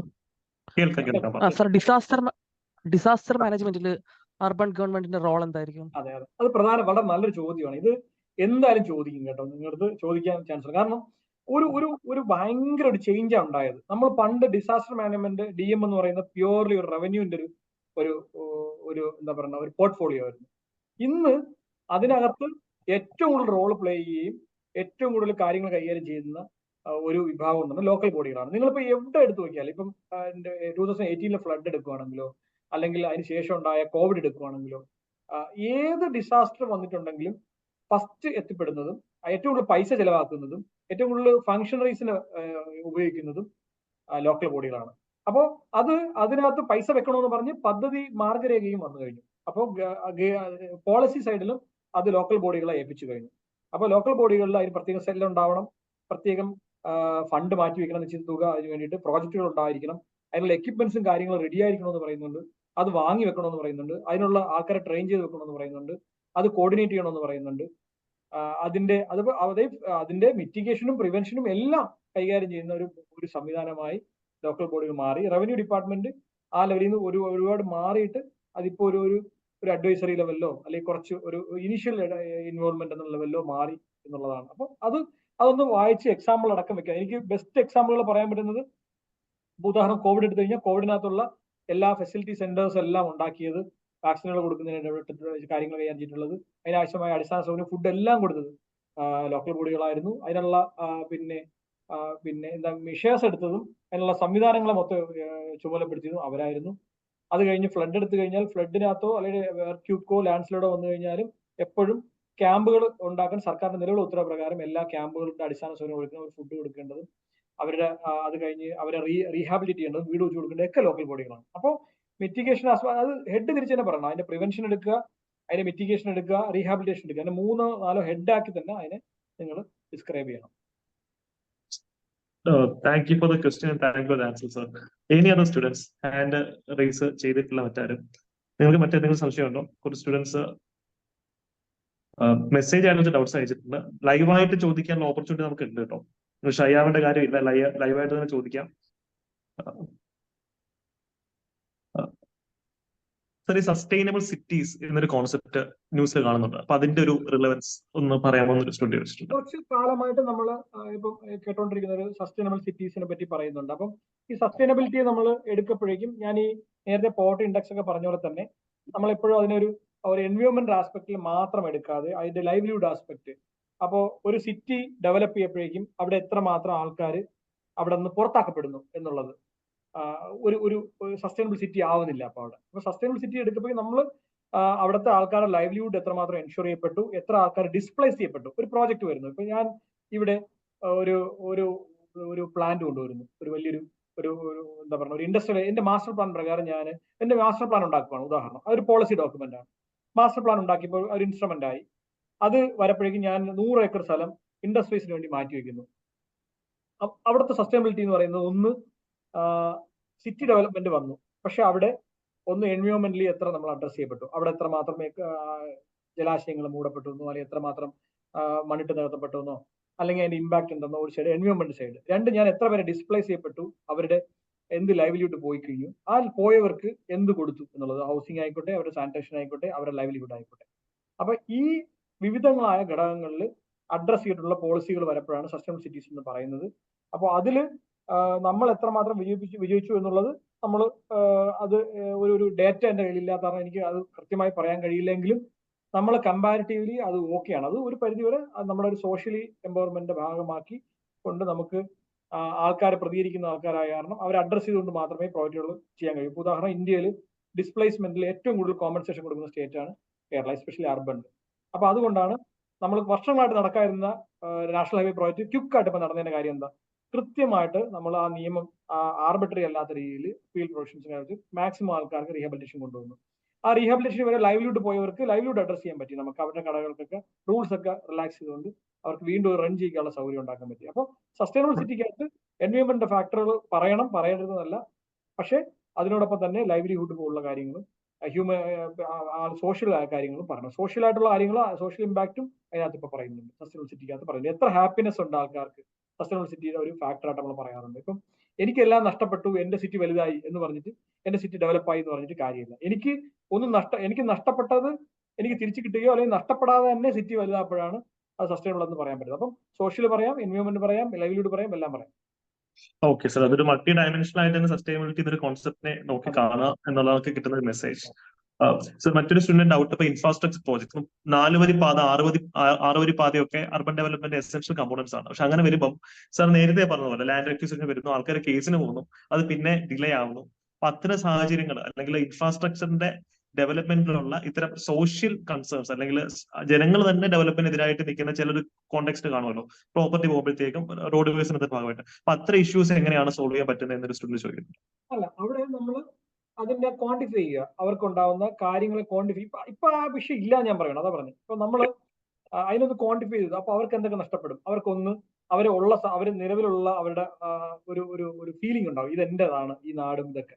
എന്നെ ഇവിടെ നിന്ന് ഡിസ്പ്ലേസ് ചെയ്യപ്പെടുന്നു. അവിടെ സോഷ്യൽ ആംഗിളും ഉണ്ട്, അവർ എക്കണോമിക് ആംഗിളും ഉണ്ട്.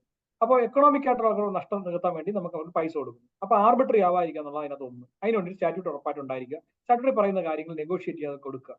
അതൊക്കെ അപ്പീൽ കൊടുക്കാനും അയാൾക്ക് അതിനകത്ത് അയാളുടെ ചലഞ്ച് ചെയ്യാനുമുള്ള അധികാരവും അതിനുള്ള സ്പേസും കൊടുക്കുക. അതും അഡ്രസ് ചെയ്യുക. അപ്പൊ എക്കണോമിക് സൈഡ് അഡ്രസ് ചെയ്യപ്പെട്ടു. സോഷ്യൽ സൈഡ് അഡ്രസ് ചെയ്യാൻ വേണ്ടിയിട്ട് അയാൾക്ക് ഓപ്ഷൻസ് കൊടുക്കുക എന്നുള്ളതാണ്. അപ്പൊ നല്ല എക്കണോമിക് ആയിട്ടുള്ള ഒരു കോമ്പൻസേഷൻ പാക്കേജ് ഉണ്ടെന്നുണ്ടെങ്കിൽ അയാൾക്ക് സോഷ്യൽ ആംഗിളിൽ അയാൾക്ക് ചിലപ്പോൾ ആ ഭാഗത്ത് തന്നെ ചിലപ്പോൾ ഒരു വസ്തു വാങ്ങാൻ കഴിയുന്നിരിക്കും. അപ്പൊ അത്തരത്തിലുള്ള നെഗോസിയേഷൻസ് പ്രോപ്പറായിട്ട് നടത്തുന്നതിന് അയാൾ പ്ലാറ്റ്ഫോംസ് ഉണ്ടാക്കി കൊടുക്കുക എന്നുള്ളതാണ്. അപ്പോൾ ഒരു നാച്ചുറൽ ഡിസിസ് ഫോളോ ചെയ്ത് അതർ സൈഡ് കൃത്യമായി കേൾക്കുക എന്നുള്ളതാണ് അതിനകത്ത് ഏറ്റവും കൂടുതൽ നമുക്ക് ചെയ്യാൻ കഴിയുന്ന ഒരു കാര്യം. പിന്നെ അവർക്ക് ആ ഭാഗത്ത് ഈ ഡിസ്പ്ലേസ് ചെയ്യപ്പെടുന്ന ആൾക്കാർക്ക് അതിനകത്തുള്ള ഒരു പ്രോസ്പെക്ട് ആ ഏരിയയിൽ ഉണ്ടാക്കി കൊടുക്കുക എന്നുള്ളതാണ്. ഇപ്പൊ റോഡ് വന്നു കഴിഞ്ഞു, അപ്പോൾ ആ ഭാഗത്ത് നമ്മൾ ഇപ്പം ബേസിക് ആയിട്ടുള്ള അമ്യൂണിറ്റീസോ അല്ലെങ്കിൽ ഇൻസ്റ്റിറ്റ്യൂഷൻസോ കൊണ്ടുവരാൻ കഴിയുന്നുണ്ടെങ്കിൽ ആൾക്കാർ അവിടെ തന്നെ കോൺസെൻട്രേറ്റ് ചെയ്യാനും അവർക്ക് അവിടെ ലൈവ്ലിഹുഡ് ഉണ്ടാക്കാൻ കഴിയും. അപ്പൊ ലൈവ്ലിഹുഡ് പ്രധാന ഒരു ആസ്പെക്ട് ആണ്. ആ ആൾക്കാരെ സോഷ്യലി അഡ്രസ് ചെയ്യും. ഇപ്പൊ വേൾഡ് ബാങ്കിന്റെ പ്രോജക്റ്റുകളൊക്കെ എടുക്കുകയാണെന്നുണ്ടെങ്കിൽ പ്രോജക്റ്റ് തുടങ്ങുമ്പോൾ തന്നെ ഡിസ്പ്ലേസ് ചെയ്യുന്ന ആൾക്കാരുടെ കണക്ക് കൊടുക്കണം നമ്മൾ. അവരെങ്ങനെ അഡ്രസ് ചെയ്യുമെന്ന് നമ്മൾ പറഞ്ഞു. അതിന് ഓരോ വ്യക്തിക്കും പ്രോജക്റ്റ് ഉണ്ടാക്കും. ആ ഓരോ വ്യക്തിയുടെയും വിഷയം അഡ്രസ് ചെയ്ത് നമ്മൾ ആദ്യമേ DPR ഡീറ്റെയിൽ പ്രോജക്റ്റ് റിപ്പോർട്ടിനകത്ത് ഉൾപ്പെടുത്തിയാൽ മാത്രമാണ് ആ പൈസ വരുന്നത്. അപ്പൊ അത് അഡ്രസ് ചെയ്താൽ മാത്രമേ അടുത്ത ഫണ്ട് വരത്തുള്ളൂ. അത്തരത്തിൽ നമ്മൾ ജനങ്ങളുടെ കാര്യങ്ങൾ അഡ്രസ് ചെയ്താൽ നടക്കും. പക്ഷേ സോഷ്യൽ ഇഷ്യൂസ് വേറെ ഉണ്ട്. ഇപ്പൊ വേസ്റ്റ് മാനേജ്മെന്റ് പോലുള്ള കാര്യങ്ങൾ ചലഞ്ച് തന്നെയാണ്. അവിടെ നമുക്ക് വളരെ ഇന്നോവേറ്റീവ് ആയിട്ടുള്ള അപ്രോച്ച് എടുക്കുക എന്നുള്ളതാണ് ഒരു സൊല്യൂഷൻ. ഇപ്പൊ ഡീസെൻട്രലൈസ്ഡ് വേസ്റ്റ് മാനേജ്മെന്റിലേക്ക് പോകും. അപ്പോൾ എന്റെ ബാക്ക് യാർഡിൽ പാടില്ല എന്ന് പറയുന്ന കൺസെപ്റ്റ് വരുന്നുണ്ട്. പക്ഷെ എന്റെ ബാക്ക് യാർഡിൽ തന്നെ ചെയ്യണം എന്ന് നമ്മൾ IEC പോലുള്ള കാര്യങ്ങളിലൂടെ അവരെ ബോധിപ്പിച്ചുകൊണ്ട് അതിനുള്ള സൊല്യൂഷൻസ് ഉണ്ടാക്കുക. അപ്പൊ അത് ഫീസിബിലിറ്റി ഒരു പ്രധാന കാര്യമാണ്. ഒരു ഫീസിബിലിറ്റി ഒരു സ്റ്റഡി പ്രോപ്പറായിട്ട് നടത്തിക്കൊണ്ട് മാത്രമായിരിക്കും ഇതിനകത്ത് ഇറങ്ങേണ്ടത്. അതിലൂടെ നമുക്ക് ഒരു പരിധി വരെ ഇത് അഡ്രസ് ചെയ്യാൻ പറ്റും. ഇൻഫ്രാസ്ട്രക്ചർ വേണമെന്ന് ബോധിപ്പിക്കുക എന്നുള്ളതാണ് ആദ്യം ചെയ്യേണ്ടത്. ഓക്കെ, വർഷ ഒരു ഡൗട്ട് ചോദിക്കുന്നുണ്ട്. യെസ് വർഷ, അൺമ്യൂട്ട് ചെയ്തിട്ട് ചോദിച്ചു.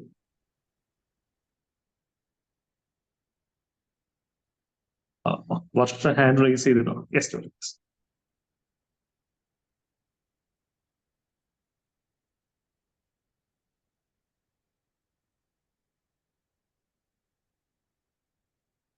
വർഷ ഓഡിബിൾ ആണോ? അൺമ്യൂട്ട് ചെയ്തിട്ടുണ്ട്, ഹാൻഡ് റൈസ് ചെയ്തിരുന്നു. വർഷ അൺഅവൈലബിൾ ആണെന്ന് തോന്നുന്നു. രശ്മി നായർ ചോദിച്ചിട്ടുണ്ട്. രശ്മി നായറിനെ അൺമ്യൂട്ട് ചെയ്യാം. Yes Rashmi, please go ahead. Sir, ഇപ്പോ കേരളത്തിനെ സംബന്ധിച്ച് ഏറ്റവും കൂടുതൽ ബെനിഫിറ്റ് ചെയ്ത കുറച്ച് സ്കീംസ് സാർ ഒന്ന് ലിസ്റ്റ് ചെയ്യാൻ പറ്റുമോ? Sir day to day face ചെയ്യുന്ന, അല്ലെങ്കിൽ ഞങ്ങൾ ഇങ്ങനെ ഒരു എക്സാമിന് ഇരിക്കുമ്പോഴത്തേക്ക് മാൻഡേറ്ററി ആയിട്ട് പഠിച്ചുകൊണ്ട് പോകേണ്ട ഒരു ചെറിയ ലിസ്റ്റ് ഓഫ് സ്കീംസ് ഒന്ന് പറയാൻ പറ്റുമോ? ഡീറ്റെയിൽസ് വേണ്ട. കേരളത്തിന് ഗുണം ഉണ്ടാവാന്ന് പറഞ്ഞാൽ അപ്പൊ സെൻട്രൽ സ്കീം എന്നാണോ നിങ്ങൾ ഉദ്ദേശിക്കുന്നത്, അതോ കേരളത്തിന്റെ സ്കീമുകളാണോ? മൊത്തത്തിലാണോ ഉദ്ദേശിക്കുന്നത്? അങ്ങനെ ഒരു ഗവൺമെന്റ് ലെവലിലൊന്നും അല്ല, മൊത്തത്തിൽ കേരളത്തിന് ഗുണപ്പെടുന്ന സ്കീമുകളൊന്നല്ല ഉദ്ദേശിക്കുന്നത്.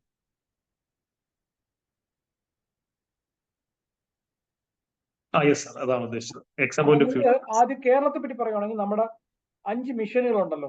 5 മിഷനെ കുറിച്ച് A to Z അറിഞ്ഞിരിക്കണം. ഉദാഹരണം ലൈഫ് മിഷൻ, അതിലൊരു വിഷയമാണ്. പിന്നെ ഹരിത കേരള മിഷൻ, അതുപോലെ പിന്നെ പൊതുവിദ്യാഭ്യാസ യജ്ഞം, അങ്ങനെ 5 മിഷനുകളുള്ളതായിട്ട് നമുക്കറിയാലോ. ഈ 5 മിഷനുകളെ കുറിച്ച് നമ്മൾ വ്യക്തമായി പഠിക്കുക. ഇപ്പൊ മിഷൻ മോഡ് പ്രോജക്റ്റുകളെ പറ്റി ചോദിക്കുകയാണെങ്കിൽ അത് പറയാം നിങ്ങൾക്ക്. മിഷനുകൾ, ഈ 5 മിഷനുകൾ ചെയ്യുന്ന കാര്യങ്ങളും അതിന്റെ റിസൾട്ടും അവരവരുടെ വെബ്സൈറ്റിൽ അവൈലബിൾ ആണ്. അത് നിങ്ങൾ ഒന്ന് പ്രധാനമായിട്ടും പഠിക്കുക. അത് ഒരുപാട് നമ്മുടെ വിദ്യാഭ്യാസ മേഖലയോ അല്ലെങ്കിൽ സാനിറ്റേഷൻ ഏരിയയോ അല്ലെങ്കിൽ ഹൗസിംഗ് വൾനറബിലിറ്റീസിനെയൊക്കെ ഭയങ്കരമായിട്ട് അഡ്രസ് ചെയ്യപ്പെട്ടിട്ടുണ്ട്. അപ്പൊ അത് ഒന്ന് പറയാൻ കഴിയുന്നതാണ്. പിന്നെ സോഷ്യൽ സെക്യൂരിറ്റി പെൻഷൻ നമ്മൾ കൊടുത്ത സപ്പോർട്ട്, അത് പെൻഷൻ ആണ് പ്രധാനമായിട്ടും പറയാൻ കഴിയുന്നത്. പലതരത്തിലുള്ള സപ്പോർട്ടുകൾ, അതിനെക്കുറിച്ച് എന്തൊക്കെയാണ് ഉള്ളതെന്നും എന്തൊക്കെ ഇപ്പോൾ ചെയ്യുന്നു പറഞ്ഞു. ഉദാഹരണം നമ്മൾ വിഡോ പെൻഷൻ, അല്ലെങ്കിൽ നമുക്ക് പിന്നെ വാർദ്ധക്യകാല പെൻഷൻ, അങ്ങനെ സോഷ്യൽ സെക്യൂരിറ്റിയിൽ നമ്മൾ ചെയ്യുന്ന കാര്യങ്ങളെ കുറിച്ചെല്ലാം ഇപ്പൊ നമ്മൾ പറഞ്ഞ ഇൻഷുറൻസ് സംവിധാനങ്ങളുണ്ടെങ്കിൽ അങ്ങനെ, മെഡിക്കൽ സൗകര്യങ്ങൾ കൊടുക്കുന്നത് എങ്ങനെ, അത് സോഷ്യൽ സെക്യൂരിറ്റി സൈഡ് ഒരു പ്രധാനമായിട്ട് പറയുന്നത്. സ്റ്റേറ്റിന്റെ സ്കീമുകളെ പറ്റി പറയുകയാണെങ്കിൽ പിന്നെ നമ്മളെ വളരെ ലാൻഡ്മാർക്ക് ആയിട്ടുള്ള വിഴിഞ്ഞം മെട്രോ പോലുള്ള വലിയ പ്രോജക്റ്റുകൾ നടപ്പിലാക്കുന്നതുമായി ബന്ധപ്പെട്ട് എടുത്ത ഒരു എഫേർട്ട്, അതൊരു റീസെന്റ് ആയിട്ട് ഡെവലപ്മെന്റ് ആണ്. ആ പ്രോജക്റ്റുകൾ ഉണ്ടാക്കിയ ഒരു ഇമ്പാക്ട് കാര്യങ്ങൾ പറയുക. വിഴിഞ്ഞം പോലുള്ള പ്രോജക്റ്റുകളെ പ്രതി പ്രത്യേകം പറയണം. കാരണം പ്രോജക്റ്റ് തീർന്നു കഴിഞ്ഞാൽ പ്രോജക്റ്റിൽ നമ്മൾ എത്ര ഫണ്ട് വെക്കുന്നുണ്ടെന്ന് നോക്കി വെക്കണം. സംസ്ഥാന സർക്കാരിന്റെ ഫണ്ട് എത്രയാണ്, എന്ന് തിരിച്ചു പിന്നെ ഇൻവെസ്റ്റ്മെന്റ് റിട്ടേൺ എങ്ങനെയാണെന്ന് പറയണം. എത്ര വർഷം കൊണ്ട് കിട്ടും, അതുണ്ടാക്കുന്ന ജോലി സാധ്യതകളെ പറ്റി പറയണം.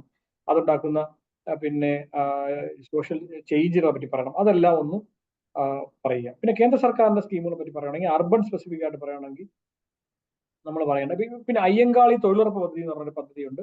അത് നോക്കി വെക്കണം. അത് കേരളത്തിലും ഒറീസയിലും മാത്രമേ ഉള്ളൂ. അയ്യങ്കാളി എന്നല്ല അവിടെ പേര്. അവിടെ അർബൻ എംപ്ലോയ്മെന്റ് സ്കീം എന്നാണ് പറയുന്നത്. അതായത് MG നരേഗ എന്ന് കേട്ടിട്ടുണ്ടല്ലോ, Mahatma Gandhi rural employment guarantee സ്കീമിന്റെ counter പാർട്ടായിട്ട് കേന്ദ്ര സർക്കാർ സ്കീം ഉണ്ടാക്കിയിട്ടില്ല. നമ്മളിപ്പോ ഈ കേന്ദ്ര സർക്കാരിന്റെ ബജറ്റിലൊക്കെ പ്രതീക്ഷിച്ചോ അതൊന്നും എനിക്ക് അറിയത്തില്ല. സംസ്ഥാന സർക്കാർ വർഷങ്ങൾക്ക് മുമ്പേ കൊണ്ടുവന്നു. അപ്പൊ നമുക്ക് ഉണ്ട് അർബൻ ഏരിയയിലുള്ള ആൾക്കാർക്ക് ഇതുപോലെ 100 ദിവസം ജോലി കൊടുക്കുന്ന ഒരു സ്കീമാണ് അത്. MG നരേഗയുടെ അതേ ഗൈഡ് ലൈൻ ഫോളോ ചെയ്തിട്ട് ആ എമൗണ്ടാണ് കൊടുക്കുന്നത്. അത് നമുക്ക് സജീവമായി നടക്കുന്നുണ്ട്. മറ്റ് സ്റ്റേറ്റുകളിലൊന്നും അങ്ങനെയില്ല, ഒറീസയിലുണ്ട്. അതൊരു വലിയ അർബനിൽ നടക്കുന്ന ഒരു പ്രോജക്റ്റ് ആയിട്ട് പറയാൻ കഴിയും. പിന്നെ കേന്ദ്ര സർക്കാർ സംസ്ഥാന സർക്കാർ ചേർന്ന് ചെയ്യുന്ന പ്രോജക്റ്റ് പ്രധാനമന്ത്രി Awas Yojana, national urban livelihood mission, Swachh Bharat mission, smart city, അമൃത്. ഇത്രയും നിങ്ങൾ പ്രധാനമായിട്ടും നോക്കി വെക്കേണ്ട പ്രോജക്റ്റുകളാണ്. അതുണ്ടാക്കുന്ന ഇമ്പാക്ട് നോക്കി വെക്കേണ്ടതാണ്. പിന്നെ ഇതൊക്കെ തന്നെയാണ് പ്രധാന പ്രോജക്റ്റുകൾ എന്ന് പറയുന്നത്. Okay, thank you sir, thank you. List ഞങ്ങൾ എഴുതി വെച്ചിട്ടുണ്ട്. നോട്ട്സ് ഞങ്ങൾ സ്റ്റുഡൻസിന് കൊടുക്കുകയും ചെയ്യും. Thank you for that sir. Any other doubts? എന്റെ PM വന്നു. ഓക്കെ സർ, ഫൈനൽ ഒരു ഡൗട്ടും കൂടെ, ഡിസാസ്റ്റർ മാനേജ്മെന്റ് ഡൗട്ട് വെച്ച് അതേ അക്ഷയ തന്നെയാണ്. അപ്പം ഒരു ഡൗട്ടും കൂടെ ചോദിച്ചിട്ട് mind please. Yes, IMG. Sir ഒരു doubt sir,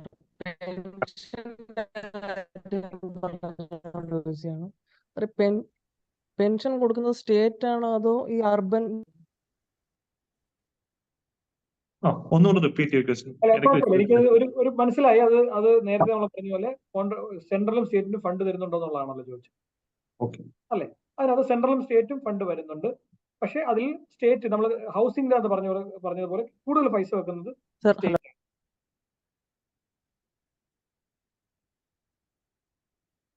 hello hello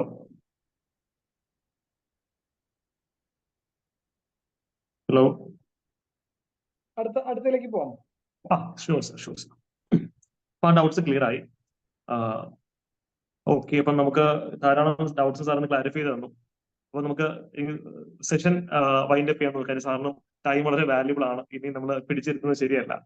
okay sir, അപ്പൊ നമ്മുടെ ഈ ഒരു സെഷന്റെ ഭാഗമായിട്ട് ഞങ്ങൾക്ക് കിട്ടിയ ഏറ്റവും വലിയ ഇൻസൈറ്റ് എന്താണെന്ന് വെച്ച് കഴിഞ്ഞാൽ, ഞങ്ങൾ പഠിച്ചിട്ടുള്ള തിയറി ഒക്കെ എങ്ങനെയാണ് പ്രാക്ടിക്കൽ ലെവലിൽ ഇംപ്ലിമെന്റ് ചെയ്തിട്ടുള്ള എക്സ്പോഷർ ഒരു ഫസ്റ്റ് ടൈമാണ് ഞങ്ങളുടെ കമ്മ്യൂണിറ്റി കിട്ടുന്നത്. ആ ഒരു എക്സ്പോഷർ ഞങ്ങൾക്ക് തന്നതിന് വളരെ നന്ദിയുണ്ട്.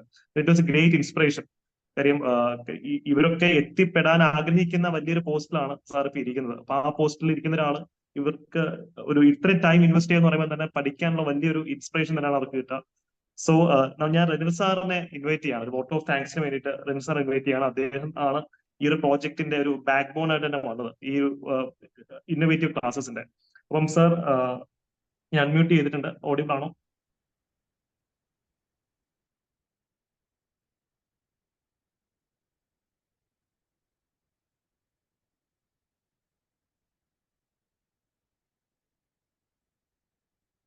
സാർ ഞാൻ അൺമ്യൂട്ട് ചെയ്തത്.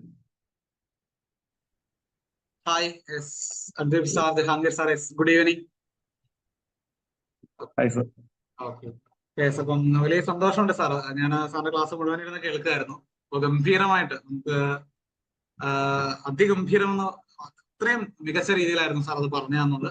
നമ്മളൊക്കെ ഈ പുസ്തകത്തിലൊക്കെ വായിച്ചു കിട്ടിയ ഒരു അറിവ്, അത് പ്രാക്ടിക്കലായിട്ട് സാർ അത് എക്സ്പെർട്ടൈസോട് കൂടിയിട്ട് സാർ അത് ഇംപ്ലിമെന്റ് ചെയ്യുന്ന ആ ഒരു പ്രോസസ്സാണ് ഞങ്ങൾക്ക് പറഞ്ഞു തന്നത്. സോ തീർച്ചയായിട്ടും അതൊരു വാല്യുബിൾ ഇൻപുട്ട് ആയിരുന്നു, വളരെ വാല്യുബിൾ ആയിട്ടുള്ള ഒരു ഇൻപുട്ട് ആയിരുന്നു.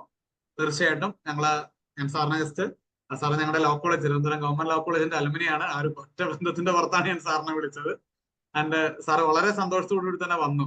ഓക്കെ, ആഫ്റ്റർ ഓൾ ലോകത്ത് സാറിന് അറിയാമെന്നറിയാം, നമ്മുടെ ഒരു സാറുണ്ട്, അദ്ദേഹം പറഞ്ഞ ഒരു കാര്യമുണ്ട്, ലോകത്ത് എവിടെ പോയാലും തിരുവനന്തപുരം ലോ കോളേജിന്റെ സ്റ്റുഡൻസ് തമ്മിലൊരു ബോണ്ട് ഉണ്ടാവുമെന്ന്. സോ സാർ അത് എനിക്ക് വലിയൊരു സന്തോഷമായിരുന്നു. So thank you very much.